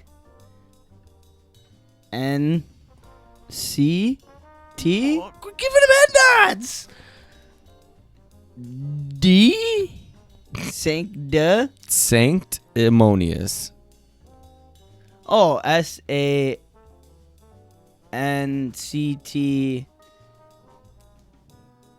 E? Fucking E. I don't. E. Ammonious? This kind of sounds like ammonia, you know. That's spelled P-H. I don't know how to spell that either. Or like pneumonia spelled like P-E. S-A-N-C. Pneumonia. Wait, S-A-N-C-K. P-H-E-N-I-U-M. Wait, S-A-N-C. O-U-S. Ammonious. God, you got substitute teacher over here giving you all the answers. Christ. Sanctimonious. S-A-N-C-T. E-M-O-U-N-I-O-U-S. Nah, pretty close. Pretty Pretty close. close. I've fucking Pretty been close. hearing that for fucking 48 episodes. Oh, you heard it. You know, for you're always pretty 49. close, Carl. All right. Wait, 50th episode. What are we gonna be on? A B C D F G H I J K L M N O Q R S T. Titties! All right, Carl. Episode 50. We got your word. All right, dude. Carl versus Dictionary is titties. Titties! I don't know, but I like doing tatas. Dude, I'm gonna fucking read every T word in the dictionary. All right. What the fuck Hey, you does ready that for this? dumbass word mean? All right. I well- sanctimonious. All right, sanctimonious. S-A-N-C-T-I-M-O-N-I-O-U-S. I Sanctimonious. fucking spelled it right. You did? Yeah, man. All right, what does it mean? Fuck you. Excessively or hypocritically pious. What fucking What? I don't know what that is. What is poise? I think. Wait, can I guess? It's like if you're being What, sanctimonious. like poise? Like you're I don't know, poised. just fucking say it. Poised. Just fucking It's- tell me. Poised, like Like long porous, for poised. porous, like water gets through. It's like Like it's porous, like oatmeal. Porridge. that's porridge, guys. it's like sincere or like devout. Oh yeah, Hypocritically like sincere. What a fucking Yeah. dumb. Because it's not like a good thing, right? To be sanctimonious. Mm-mm. It's like if fucking your boss like fired you for like bullshit and then was like found out like your dog died and was like, oh my god, dude, that's the word. I'm so sorry. You're still fired, but like, Yeah, that- shoots. right. like, that might be a little Yo, off. I don't know. motherfucker, why are you being so sanctimonious? Yeah. Oh, now you're all sanctimonious, huh? You fucker. Yeah. Maybe I don't know. I'm gonna tell you guys this right now. I will never use that word again, and probably in my life. Hey, how about Fair. hey guy? Instead of quitting and giving up right away, try. Well, no, I'm not giving up on the word. I'm just like, who the fuck needs to use sanctimonious? Just call the guy a douchebag. Let's have a better attitude Quit being a about it, you know? douchebag. A douchebag. All right, Carl I versus the agree. dictionary. No, I Fuck fucking it. What a agree. good time, huh? Sanctimonious. Sanctimonious. God. What a dumb fucking word. God. I bet by episode 100, probably won't spell another word right either. All right, ladies and gentlemen, episode 49. Carl versus the dictionary. I think as soon as Carl spells a word right, Oh, God, dude, we should keep an ice cold bottle of champagne. well, that, and then it just moves to the next person. Oh, okay. So, like, Oh, So, like- dude, I would love to not be in the spotlight. so as soon as you guys are fucking well off. Don't worry about it. as soon as you spell a word right, we'll just like, okay, now it's my turn. Imagine, what And if then I get spell a the word right? It's Seamus's what if turn, I and get then- the Z word right? The and then- Z. Z. Then should we go back Z to A, or then should we start back A to Z? Oh yeah, whoever fucking starts, whoever goes next starts fresh. All right. All right. Don't mean to be sanctimonious about it or nothing. All right, you guys want to do this fucking Jesus Christ, mental Yeah. health talk? Yeah, let's do it. I got a quote. You got a quote, Max? Too? I do. Yeah. All Yeah. right. This is called festive mood. What? It is festive. Is I'm it? feeling. Ladies and gentlemen, Guess we'll episode be at a 49. We're going festival? to wrap this episode up. No, actually, no. We're not going to wrap it up with this. We're going to do mental health talk and then do just a brief outing of Packer Talk. Yeah, and we'll try to keep mental health talk to. Yeah, let's 30 minutes Yeah. at the most. Yeah. All right. Fair. Fuck, this usually goes for like 2 hours. Yeah.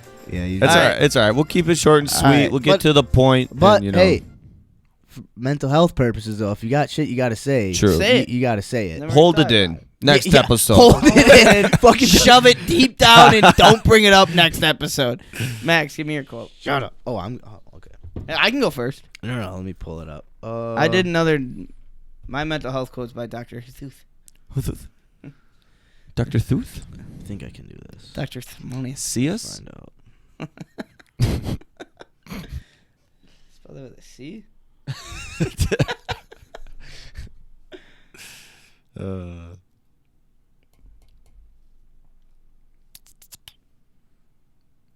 All right.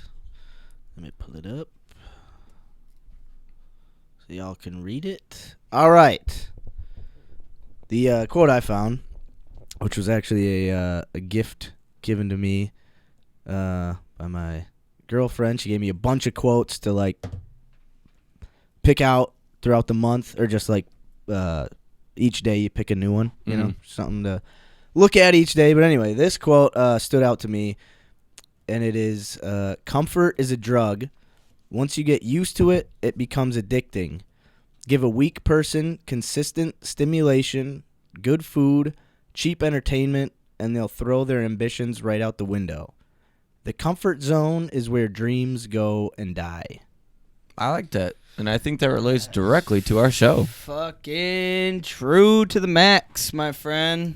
You know, the whole point of our show is breaking out of your comfort zone because, you know, you fall into a spot where you're just getting the same routine. You know, you're not trying anything new.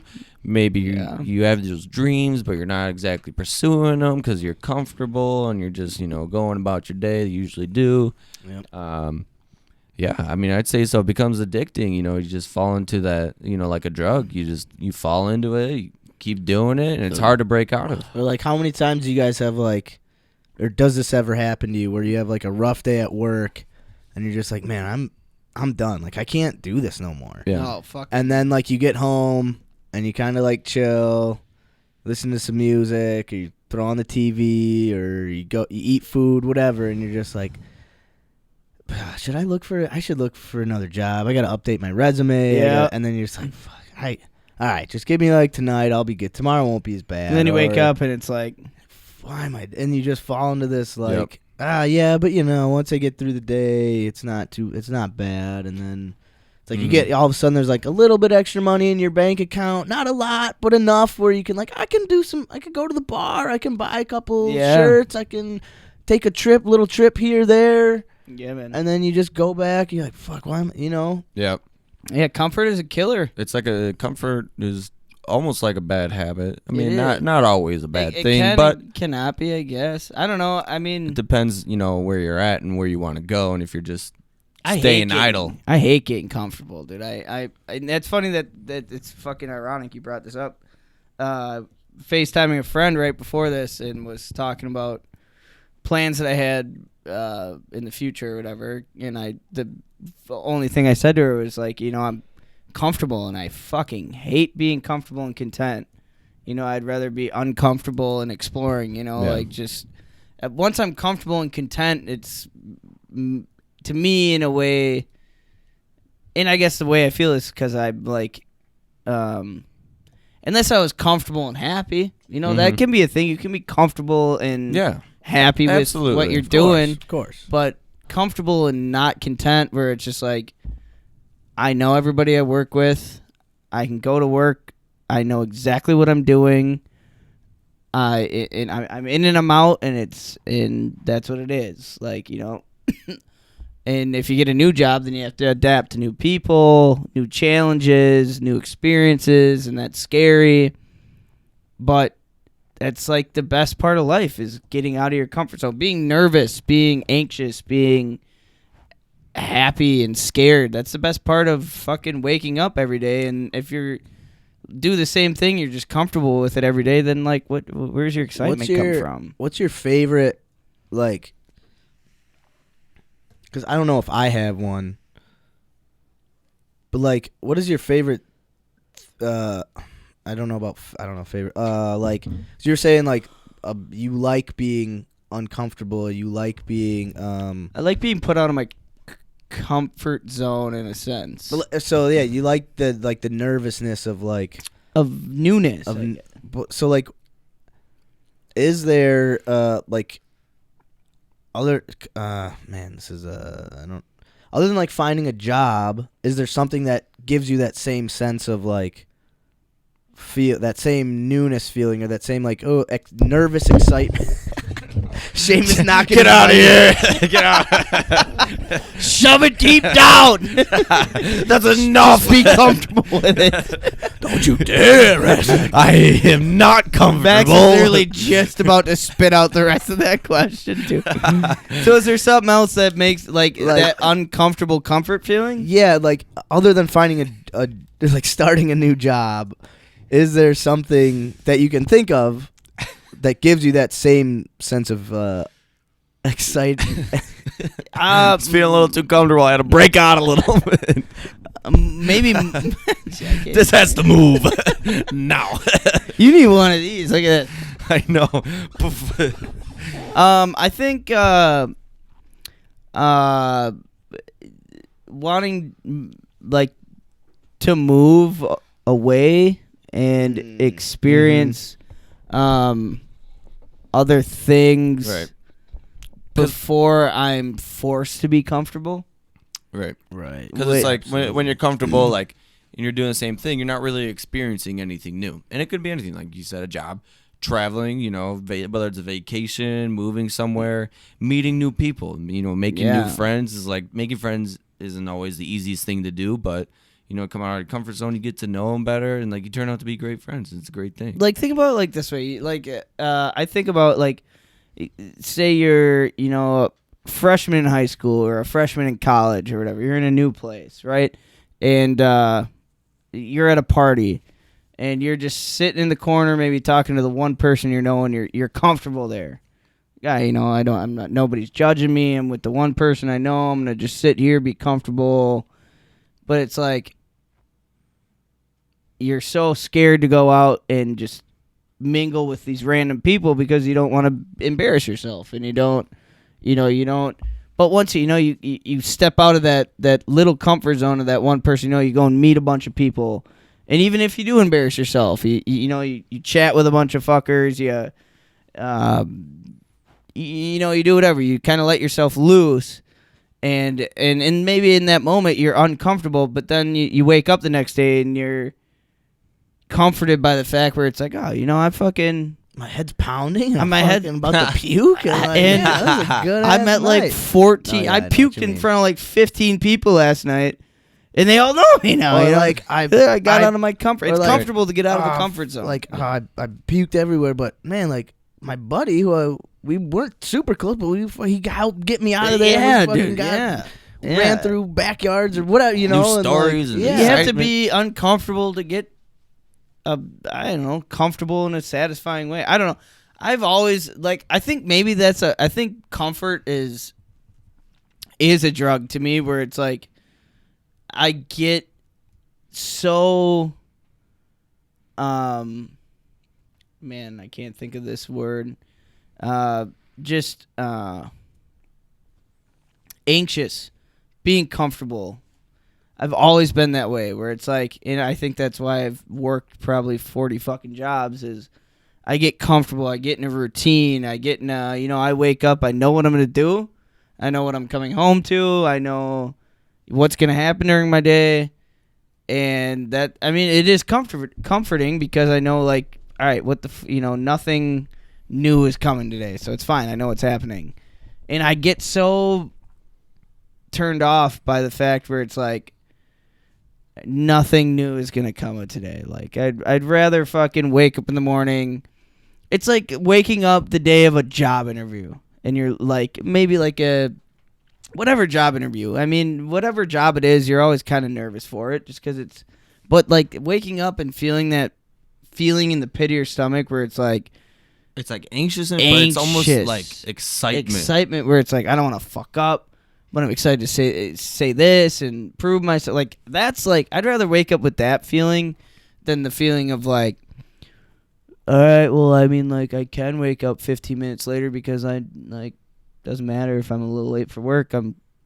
It's what I do. I know nothing's going to happen. I'm comfortable there, we're on the other side. I'd rather wake up and be like, fuck, dude, I got to think what I'm going to do today. I got to make sure I'm presenting myself well.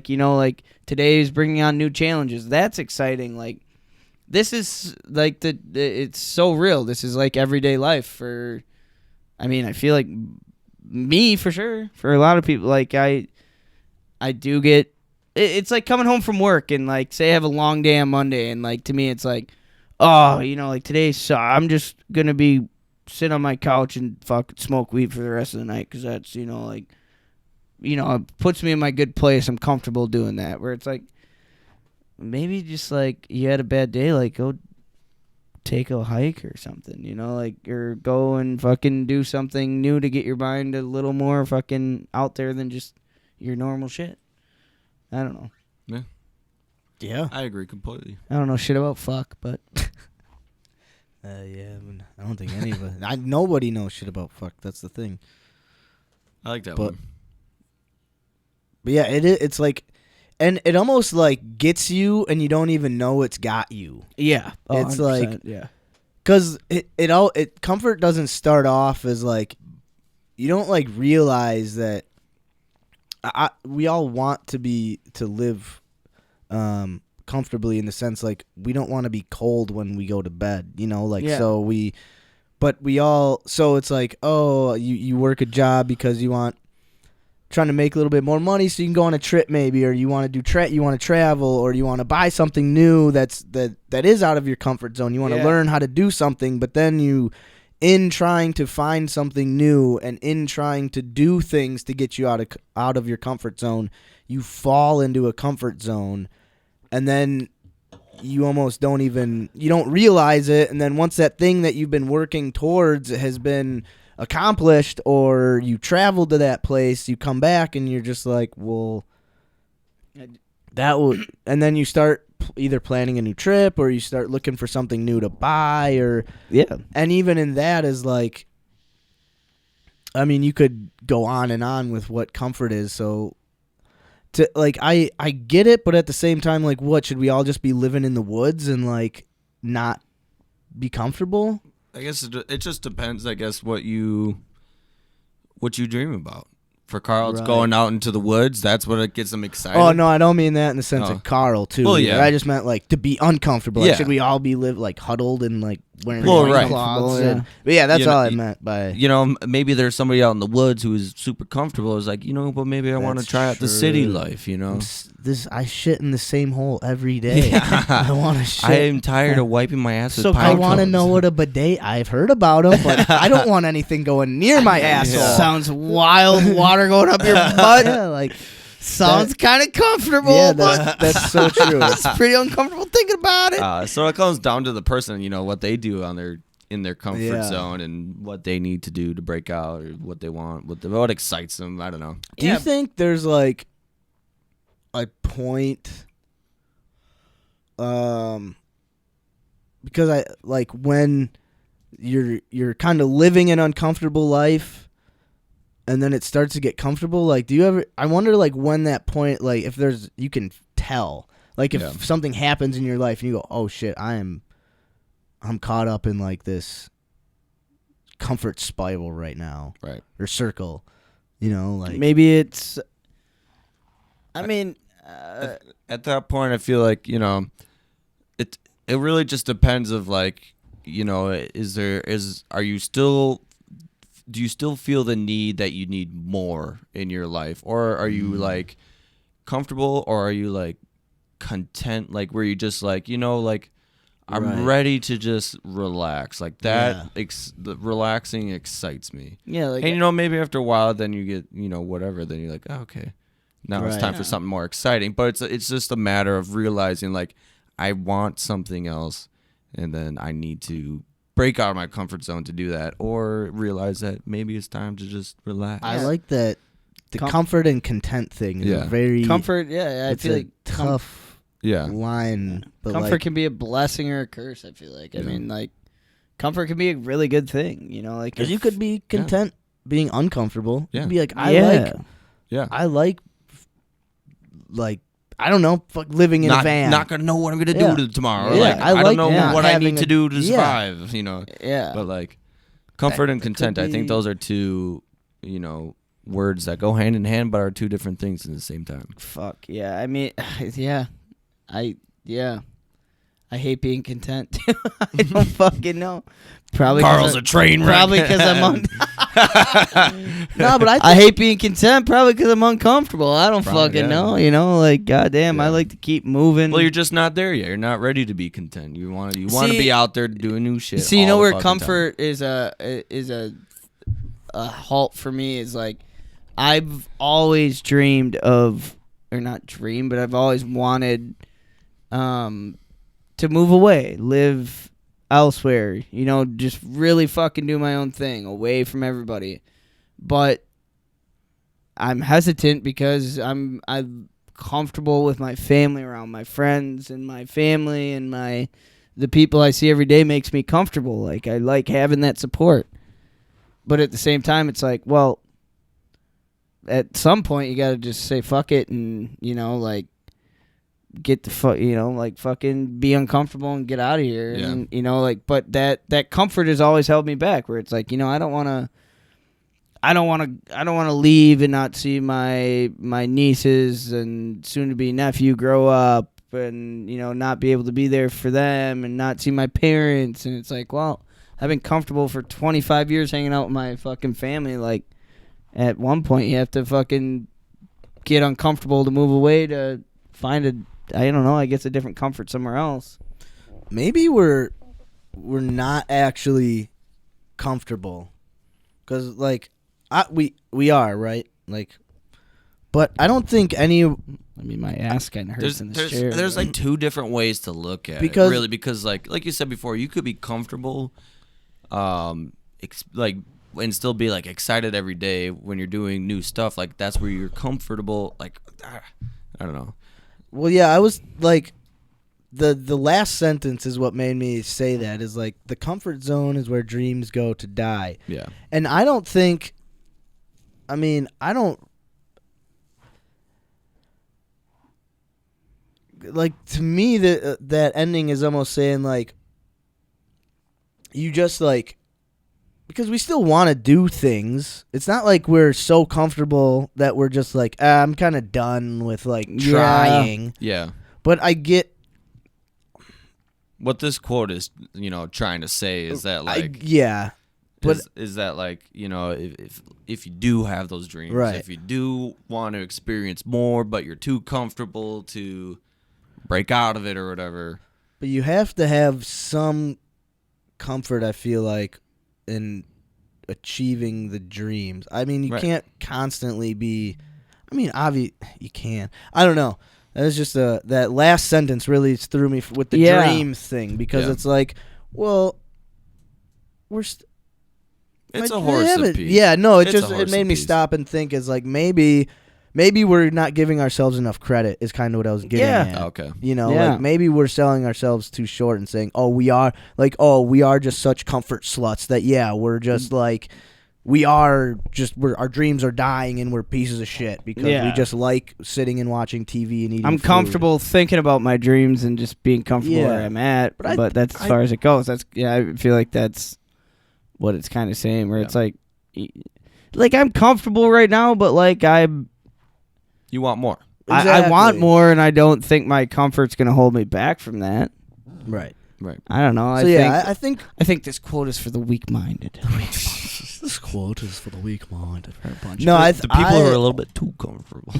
Yeah. Yeah. I just think Get the that fuck off your couch, sometimes bitch. There's times to feel like, take a quote to heart and like internalize it for yourself, but then also step back just a little step and say, okay, I'm not like in the gutter somewhere, Right. or I'm Yeah. not. I think these quotes are always a good way to kind of remind yourself of, like, I think they kind of get down to the grime and the dirty of life. And I mean, reading this, it's like, well, fuck it, I'm comfortable, but like, I don't think my dreams are dying. Like, I'm Yeah. still ready to go out and do shit. And it also helps you also realize that probably almost everyone is feeling like this quote hits them in a way. Yeah, 100%. So it's also like, okay, like if it struck a chord with like us three, yeah, then obviously there's hundreds, millions of more people that Right. would read this quote and be like, God, I am too comfortable. Yeah, But, I mean, yeah. there's probably people working their ass off every day, and they read that and go, Right. I've fallen into that. Right. I've fallen into that. Right. yeah, Guilty too. Yeah. yeah, So, 100%. And then I don't know. I guess it's how you fucking deal with that comfortability. Like, it just depends where you're at. I really think it's contentment. I really think Yeah. it's like, if you are content with, maybe your comfort zone is that you work so hard, and that's Yeah. where you like, and when you're done working, you're like, I don't know what to do with myself. I'm lost. Yeah. I'm like, I hate not working, and so like, just, but if you're content with the fact that you enjoy working, or you do good work, or you work for the right cause, like, then you like, that's cool. Be Yeah. comfortable working. Yeah. Yeah, Right. yeah. Yeah. So that, yeah. It's not being comfortable is never. You're not always a bad thing. right. Right. Yeah. So it's not just always- like I said. It just depends where you're at Yeah. and Exactly. what you I want. mean, I think that goes with being content too. I mean, it can be. Sometimes you're just content because it feels like the only thing you have to be. Like, well, where am I gonna get a better job than this? Or where's I got a house, a roof over my head. I got I'm making money and I'm surviving, so I'm content with that. So sometimes that can be. Yeah, but I think contentment Content can be is a like border. Yeah, but if I think I really like contentment is like you like embrace it and you like it. Mm-hmm. Where that what you were describing was comfort. Contentment is Okay. like you like it and Okay. you know Yeah. what you're doing. Because Yeah. it's like, You what about the enjoy people it. who did achieve their dreams and now they're just like, they love it, they did it, Right. And Yeah. they're just content with it, and now they can just like, just live comfortably with that fact, contently. Like you just yeah. Yeah. Contentment. Or like if someone was like, I don't have any dreams in life. Yeah. I don't want to do anything. Yeah. I just want to go do some bullshit job, watch Netflix for 12 hours. And I'm content with and that. I fucking love it. Yeah. And that's like, all right, dude. Fuck yeah. Exactly. But Yeah. if they're like, man, that's just what I do because it's like it's I'm comfortable easy and doing it's- that, but like But I don't. I'm not content with it. Yeah. I think that's like the big difference is like contentment is like you like embrace it and you enjoy it. Yeah. Whatever it is. Yeah. Yeah. That's a great quote. That is good. I think it's a good one. I like the Holy picture that shit. goes with it too. It's like I do too. too. Whoa, that spiral's trippy, and then what are those lines at the bottom? Why aren't they spiral? And that dude's just hanging on. Oh, I his- didn't even notice that. Yeah. Yeah. Yeah, I ain't And is the content. dude looking I ain't- backwards or is he looking forward? I can't tell. Tell you what. He looks content, but I'm not comfortable looking at it. Oh, Yeah. man. That's a good one. So I brought a quote. All right. Yeah, let's To be honest, I Let's didn't really read it. So, and of course, my screen has to fucking trip out on me. So let's read this. It's a quote by Dr. Seuss. As soon as my DMT eyes go away. It says, I like nonsense. It wakes up the brain cells. Fantasy is a necessary ingredient in living. It's a way of looking at life through the wrong end of a telescope, which is what I do. That enables you to laugh at life's realities. I feel like I have to read that one more time. That's a great quote. I like nonsense. It wakes up the brain cells. Fantasy is a necessary ingredient in living. It's a way of looking at life through the wrong end of a telescope, which is what I do, and that enables you to laugh at life's realities. Anybody catch a thought off that? You guys comfortable with that? Are you guys content with that? I mean, I still kind of have that last one in my mind, but so I'm kind of like relating it to the last quote a little bit in the sense of like,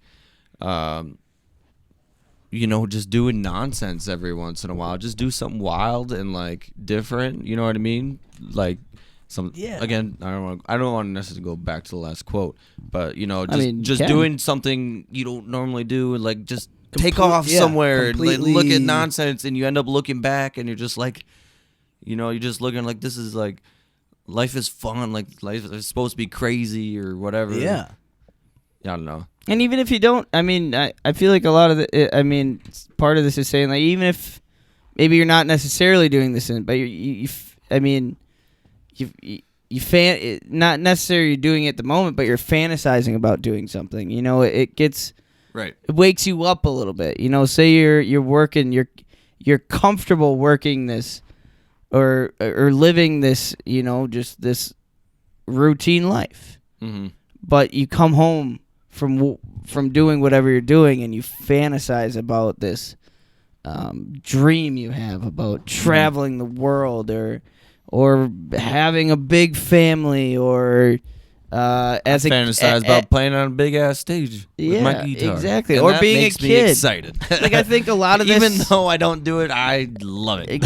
I feel like this is like at the same sense as like this is what it kind of a kid's brain. Like you as a kid, you like I'm gonna be an NFL football player when I'm older. It's like these fantasies that just kind of drive you to a sense, kind of get your brain going, where like kind of makes you think that like I can do these things. I can like opens up kind of gates to other things that maybe you never thought you'd do. Like just. Do you ever have like you're like fantasizing about something and you like your like heart starts pounding? Oh. Get goosebumps. Oh, yeah. Yeah. Like Oh, like if I- you said, what you're saying, like, oh, listen to it. Like you're on your way to work, music hits different in a car. Yeah. We're not. Oh, you're just bad. I mean, not in your car. You can't play music in your car. I'd get it. Oh my god! But just that thought of like fucking listening to fucking Rush, fucking today's time Sam, mean pride. You know, you're just thinking you're that fucking up there on stage, dude. You're just, oh, dude, yeah, that's just fucking makes the senses tingle. Oh, it wakes up the brain yeah, cells. it does. It just like fuck yeah. So you just Makes me want to go and fantasize cut about some wood. You know, you fantasize about some things and about that thing about looking right at the wrong end of the telescope. Maybe look back at things like, maybe things like some things, just aren't don't have to be that serious a little bit. Yeah. You can just do a little nonsense and have fun with it. and make you enables you to laugh at life's realities. Like just kind of like I'm thinking about fucking sitting on stage, fucking playing Rush in front of millions of people while I'm sitting here, cutting wood. It's just like it's fucking good for me or something. I don't know. I was listening to Rush all day today while I was cutting love wood, Rush. Dude.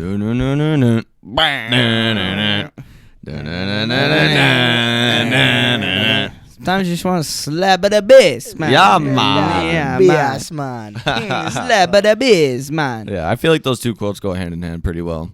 Let's go out and do a little nonsense. Get out of your comfort zone. Because it really is. Like, how many times, like, even if, like, how many times is, like, something you did, it's kind of dumb, lead to just, like, good stories and good memories and just, like, or just leave you feeling like, I mean, there's probably a line, right? There's a line, I'll take it. Twice on Sunday. And, but no, I do. If you always look at life in a serious, it's really because it's not. But if It's good to fantasize. if you can't understand that quote, I don't. It makes sense to me, and I get it, and I really enjoy it. And if you're like, what do you mean? Look it through a the backwards? What do you mean? Yeah. Then I don't know. I'm not the one to explain it. Yeah. I think this quote, exactly how you're trying to explain it, I think hits my brain too, where it's just like, well, I mean, it makes a lot of sense, but like, I don't know. I think it's good. And the people that don't get it are probably pretty content, Yeah, dude. Exactly, dude. Probably not. Yeah. I mean, the people who aren't comfortable. I'm trying to think of like a question. Like, was there ever a time in your life where like you thought like going into something you were like so serious about it, and then you like got through it and you're like, what? That was that was not what I was expecting, or like that was not that big of a deal. Yeah. Because I just feel like there's moments in life when you have a realization like that where you go like, why am I so worried about like how I look when I go to the grocery store? Okay, or like something like that where you're like, what the this may not, I don't know if this even levels out in this conversation, but if you ever like say, okay, so I was thinking about this the other day. I had somebody coming over to my house, somebody I've known for a long time but I haven't seen in a while, somebody I'm comfortable with, I've talked to, I know is a cool person, but like an hour before they were coming over, I was just like, in my mind, like not out loud, but like in my mind, I was just like, like what the fuck am I gonna say? Like, what if I'm, what if I say the wrong thing? What if I can't even have a conversation with this person? And just my mind just going and going, and then afterwards, I'm like, why the fuck? Why did I stress so fucking hard about this before this even? Yeah. Like, this was like. Literally just sat, chilled on the couch, like awesome conversation. It was nothing, like, but my brain automatically has to make this big ordeal about it, where it's just like, well, you better fucking figure out what to say. You're probably gonna say something stupid. You're gonna look stupid to this person you haven't seen in years, and then after it's just like, all right, well, I guess in like 2 years from now, when I am about to see this person again, I'll do the same thing. I guess. Like, why is it that big of a fucking deal? Yeah. Or like, I don't know. Yeah, for sure. Good quotes. Good quotes. Good man. quotes. Good Good quotes. quotes. Good quotes. Good quotes. It's good, important to look at life Yeah, yeah. upside down. Yeah, I'm comfortable and content. I don't think you are. That's the problem. I don't think you are. You guys want to do fucking Packer talk? I want to do. I'm sorry. Yeah, I want to do Packer talk. Let's do a little Packer talk, huh? A quick one. Let's talk Yeah. about, A little. we'll relish on the season Yeah, a little little 20-minute bit, and we'll Packer talk, talk. and we'll talk about maybe what You we know expect what? next You season. know what? The end of this season and relish to me have in common.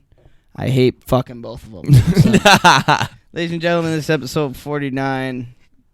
I fucking hate both of them. Wait, 1 second. Let me find the song. Dude, are your glasses broken? Don't talk about it, dude. What Are happened? my glasses? Oh, those are broken? shame- I was- Did Carl break your He was glasses? just so Shamo? content with That's them that I put them on. I was comfortable with them. Yeah. So it all worked out. If you drink like if you put those on, you'd think you're looking backwards through a telescope. if you drink like 4 more beers, you'll be the human version of those glasses.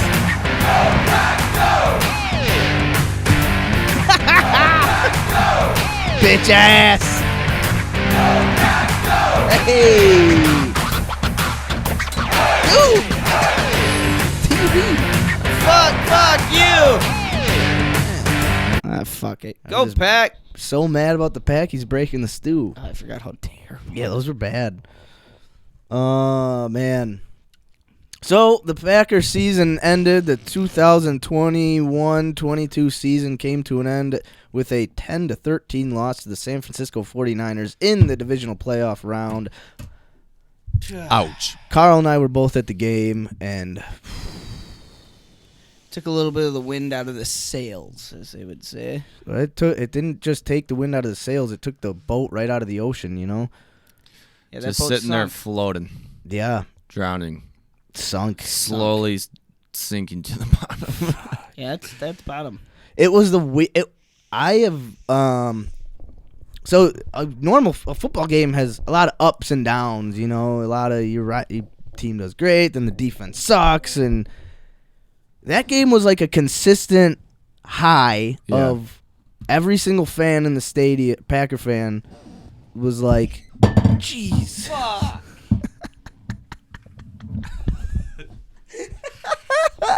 If that doesn't wrap up the Packers season, I don't know what does. I thought you said we weren't spilling today.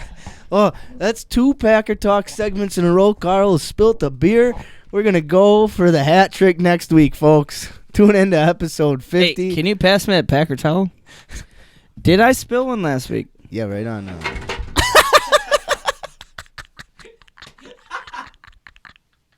Oh, Shamo just knocked over the stew. Oh. Holy crow. That was awesome.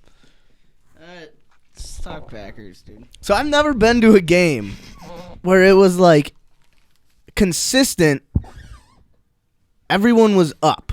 There was no like defense got on the field and it was like, oh man, like I never really doubted it for a second until like that last minute. yeah.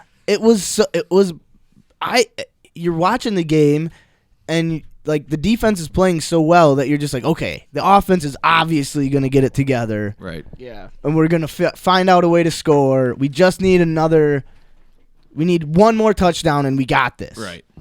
And they just never did. And it was, Yeah, like that game wasn't over until it was over. Like looking up at watching, like seeing the field goal team come off and then looking up at the clock or come on and seeing like 10 seconds left. And it was like, holy fuck, dude. Like, well, dude, once Debo got the third and he picked up 3rd and 8, or he picked up 8 yards on a 3rd and 7, then it was like, well, fuck, they can just run it out and we can't stop the clock no more. yeah. But and it was like a 42-yard field goal, which I mean, like, but then it's like, Robbie fucking Gold. Come on. I saw him before the game kicking during, the He's whole fucking kicking over the Packers. and I getting saw introduced. that and I was like, don't know if I've seen that. Dude, he like before. after the game, apparent like there was a thing where he was like something where he was like after he hit the field goal, he's like, yeah, fuck the Packers, like it's like fucking trashing on the I Packers. don't get. Okay, guess. I understand like Aaron Rodgers like is a polarizing dude, but why do people hate the Packers so much? Just because of like one player? Yeah. I don't like. We have one of the richest histories of like being a dignified, legit NFL team Before who does Aaron things the Rodgers- right way, and then we get a guy who's just like a odd dude, and now people are like, "Fuck the Pack." Like, Well, it's all that's at that point. I mean, it's like- obviously he plays for the 49ers, but yeah. I don't I know. mean, Like, I I guess the Packers have just been that team since Aaron started opening his mouth. I guess like started being honest. and I'm sure being And it's successful. Packer fans too. It's Packer fans too. I mean, Packer fans don't hate the Pack, but like Packer fans hate Aaron Rodgers, which to me is like I don't get it. It's just like I just like the guy to win a few more playoff and games. that's exactly what it is. Like to me, I'll hate the dude for losing a game. Yeah. I will not hate the dude outside of the game.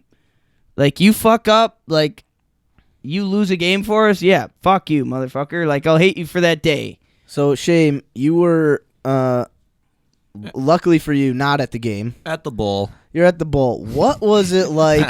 Because so like were there people in there who just didn't give a fuck about the Packers, or were there 49er fans in there? What was it like at the bowl? So, I mean, I think it was pretty much all Packer fans. Okay. I don't remember seeing any 49er fans.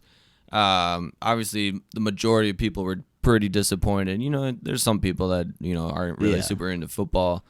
But obviously, a lot of people were pretty distraught. Other people were just like, you know, like, it is what it is. You know, we're on to next season. You know, it's just like, Can't do nothing about it. yeah, there's like nothing to do about it. You know, it's a game. It hurts, but we're moving on. Yeah. Let's drink. Let's take a shot. Yeah. I couldn't even like sell like I didn't even want to go out. Like I wanted to go out. I tried. Like I got home and I was like, I'm here by myself. Like I want to go at least get fucked up with other people who are. And then at a point I was just like, I'm just gonna go to fucking bed. Yeah. Fuck this, dude. And this year. It fucking stunk. give me a recap. Give me a yearly. What are your kind of give a couple sentence, a paragraph summary of the season in your eyes? I mean, it was to me another. As a Packer fan, I feel like every year you're expecting to make the run, and like expect to be in the postseason, and at this point expect to be in that Final Four game. And I mean, losing fucking first round of the playoffs to me it stung way more than losing in the NFC Championships the past 2-3 years.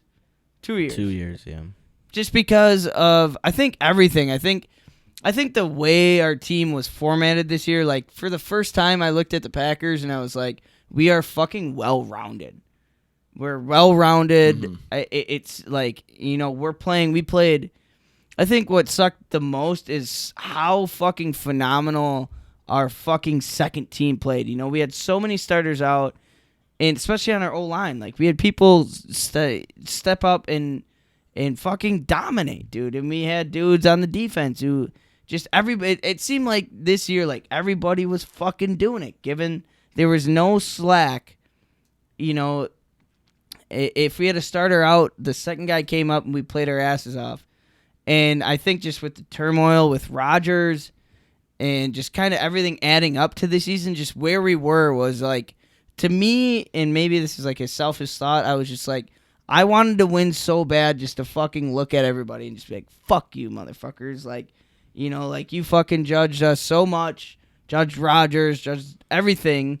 And now, like, look at where we're at now. Yeah. And That definitely plays a huge part in why it hurts more. But I mean, I don't know. It's just I think another reason would like after this game, like I was like, what the fuck is it gonna look like next year? Like it you know, like It was so our deep, like you were saying when we first got here. We've been comfortable with We've this been Packer fucking roster. comfortable, dude. Let's fucking get out of our Yeah. comfort zone. Let's Yeah. look at the Packers through a different end of the kaleidoscope. Which I mean, The love end, man.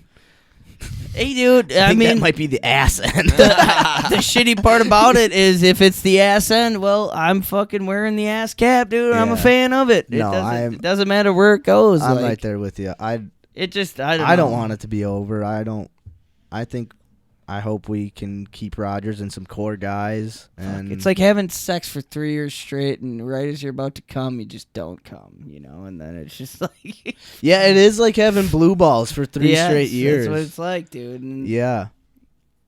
Yep. And then the third year where you finally think you're the best you ever have, and you came earlier than you ever have, and you're like, oh, what the fuck now, dude? Well, what the fuck have I been doing wrong? I don't know, dude. And I think just everything about what's going on, too. Just the fucking drama with Rodgers and everything surrounding the Packers. Like, Packer fans, I don't know. It drives me nuts. It really does when people talk about, like, I'd rather, like I was telling you guys, like, hearing people say, like, I'd rather lose without Rodgers than win with him. And it's like, what does that Fucking even Yeah, it mean? doesn't make Like, a ton of sense. and like what I posted on Twitter was like, I think this is the dumbest fucking thing for people to say. Like, I was like, if you're somebody who says you'd rather lose without Rodgers than win with him, like, you're not a Packer fan, you're a fan of the politics. Like, that's what it is. Like, Yeah. like, you're not a fucking fan of the game. Why would you not want the Packers to win? You want to fucking go through a losing season Right. just because you fucking don't like Rodgers because you think he's a douchebag or whatever else comes with it. But, like, fuck, dude, I want to win. I'll make it to the postseason and lose every year than fucking not make it to the postseason. Shamo, what's your yearly recap of this Packers 21-22 season? That's pretty good. Pretty good. That's pretty good. That's pretty good. Yeah, with a little spilt beer on it. Yeah, a little spilled beer really Sorry. tips it off. No, I'm just kidding. It's fine. I mean, Carl pretty much nailed it on that. What a great regular season that we had. I don't think any of us had a doubt in our mind that we had a high enough caliber team to actually go to the Super Bowl and win it. Mm-hmm. I think we were definitely one of the top teams to do it, like one of the most expected teams too. And it's just a heartbreaker the way it went down, man. Yeah. Cut us out early. Dude, and I was telling Carl on the way over here, like, that was the first and last time we're ever going to get to see that defense play together. Za'Darius, Kenny Clark, Preston, Rashawn Gary, Devondre Campbell, Chris Barnes, Jair Alexander, Rasul Douglas, Right. Eric Stokes, Amos Savage. Like, that collection of players was so dominant. Yeah. And that was the only time we're ever going to get to see it, was that one game. Yeah. Yep. And that sucks really bad because it's like watching offense is obviously fun. But when your defense is so good that it just takes the will out of the other team because there's like the pass rush is just on you before you can even get into your third drop back. Right.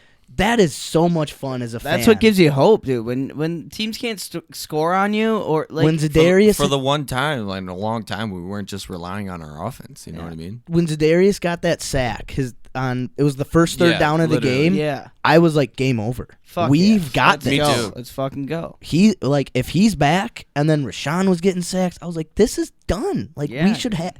That was frustrating. Yeah. It's frustrating. Roll Pack though. Roll pack. Roll back. I mean, absolutely. fucking. Dude, I got my draft hat on. Let's fucking go. Let's go. 28th pick, man. 28th pick, Go. dude. Yeah. We need some juice on offense. We need, because I think. I think we're gonna draft Jordan Love's backup this year, dude. I'd be lit. I think we were because we were missing MVS. We didn't have a guy to take the top off. Yeah. And if you only have one guy that can do that, like, that's not a well-rounded. You need a couple guys that a defense is like, oh, if this guy's in the slot or if this guy's lined up outside and he's goes on a wheel route, like, we gotta have a safety over the top. If you only got one guy that can do that, then he's hurt. It's pretty clear what that's not coming. Yeah. So I think we need a couple guys with some legit speed. Aaron Jones is fast, but he's not like.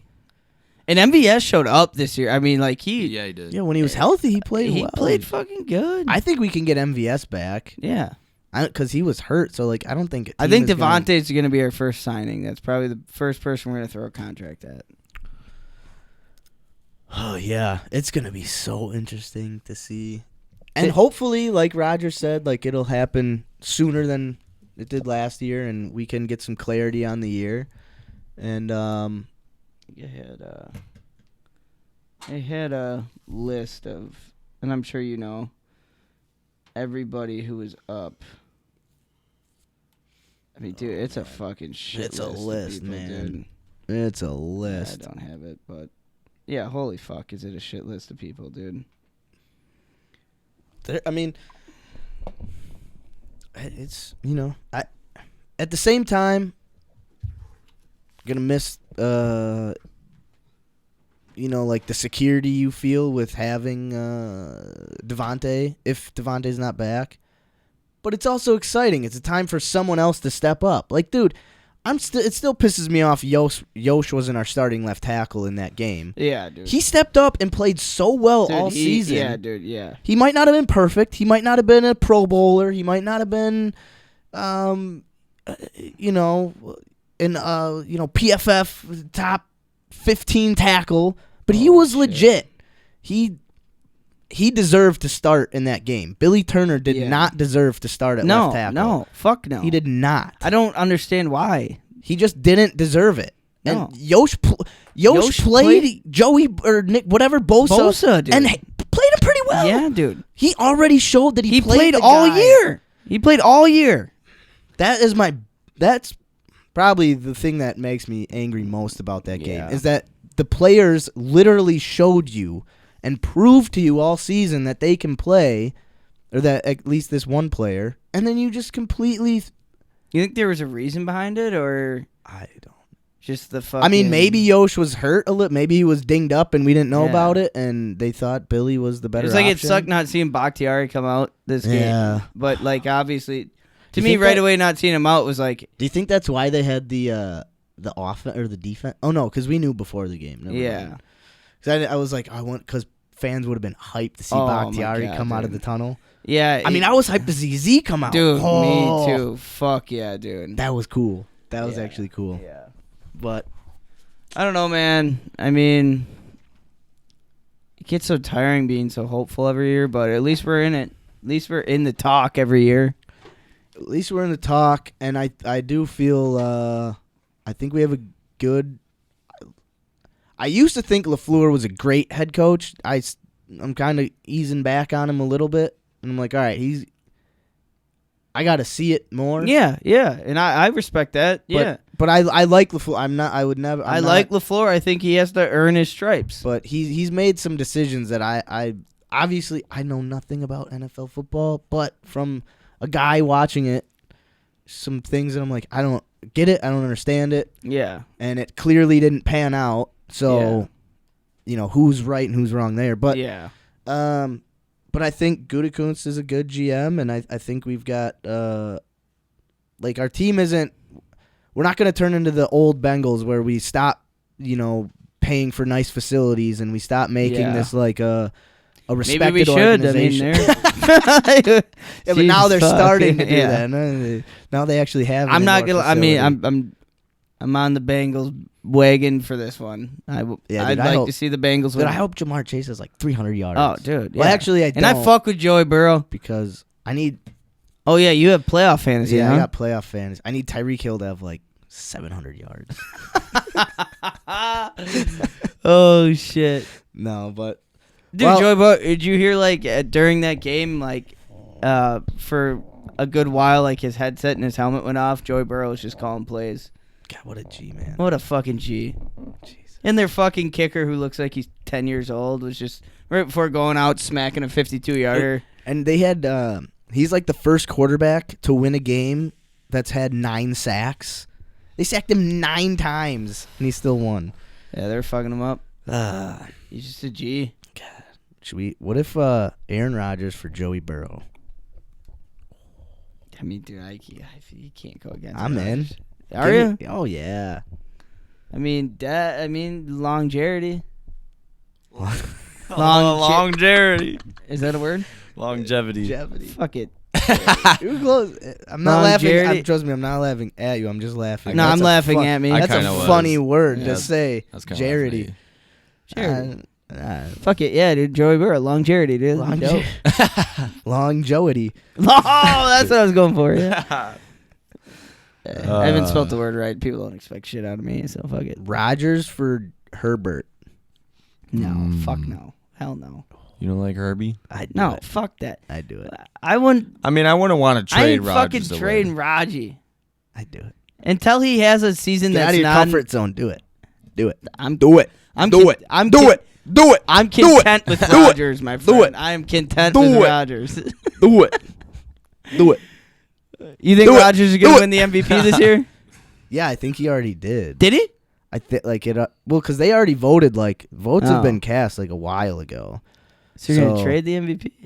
Yeah, I mean, no, I wouldn't. No, they wouldn't trade her. I would only do it for like. I would only trade Burrow? Rodgers for something ridiculous. It would have to be Like like, Burrow and Chase yeah, both of them together. It would have to, and then I would be like, okay, for Devontae and Rodgers? dude, No. that'd be sweet. Fuck no, dude. Come on. Devontae's a beast. I mean, Chase is beast. Dude. No, I love them, but like I would still do it. It doesn't mean like they're just younger. It's like the same Yeah. version except Yeah. younger and Younger. like less concussions. Something fresh. Yeah. Yeah. So Roll pack, baby. A good season, boys. yeah, On to the no, season roll pack, 2022. absolutely, Still a fan. absolutely. Fuck Oh, yeah. Till the day I I'm die. always a fan. Yep. Yep. You know, I'm just content being comfortable, ladies and gentlemen. It's episode Wow, so you're losing your dreams, huh? They're dying, Carl. of a Super Bowl. Yeah, that's for sure, man. What a fun episode, huh? That was a what fun a episode. 49. Episode, dude. Wait, hey, good for us for like really getting back on the horse. Yeah, This is probably the most solid episode we've had. Yeah, a little bit here Yeah, since the last time we were here. since the last time. So episode 50 coming next week. Ooh, big stuff. It's Longevity, dude. We'll figure it out. Longevity. Longevity. This is ep- I knew it soon as I heard Seamus go. Like, I wanted to look at you like I look at my boss. Like, I know I did something wrong. Can you just tell me instead of laughing? Please? All right. Fuck the longevity. Let's just get over it. You know, we'll be here for the longevity run, ladies and gentlemen. Episode 49. Hey, Big 50 coming up. Big Thanks for 50. tuning in, Big folks. 50. Who was 50 next Let week? me find this song before we do this. Hey, hey, Max. Ah, Hey, Shamo. Hey, Hey, Carl. Episode Hey. 49. Hey, fuck Hey, it, huh? fuck yeah. Fuck it. Okay. That's a goddamn rap. Deck Apollinari, take us out, bitch. Yeah.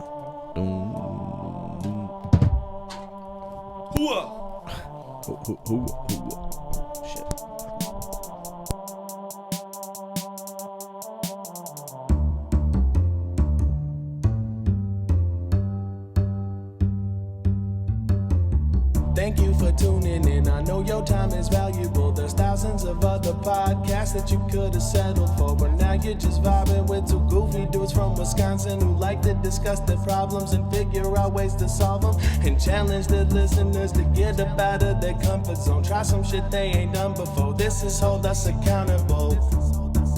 Yeah, this is Hold Us Accountable. Yeah, this is Hold Us Accountable. This is Hold Us Accountable. This is Hold Us Accountable. Hold Us Accountable, yeah. Hold Us Accountable.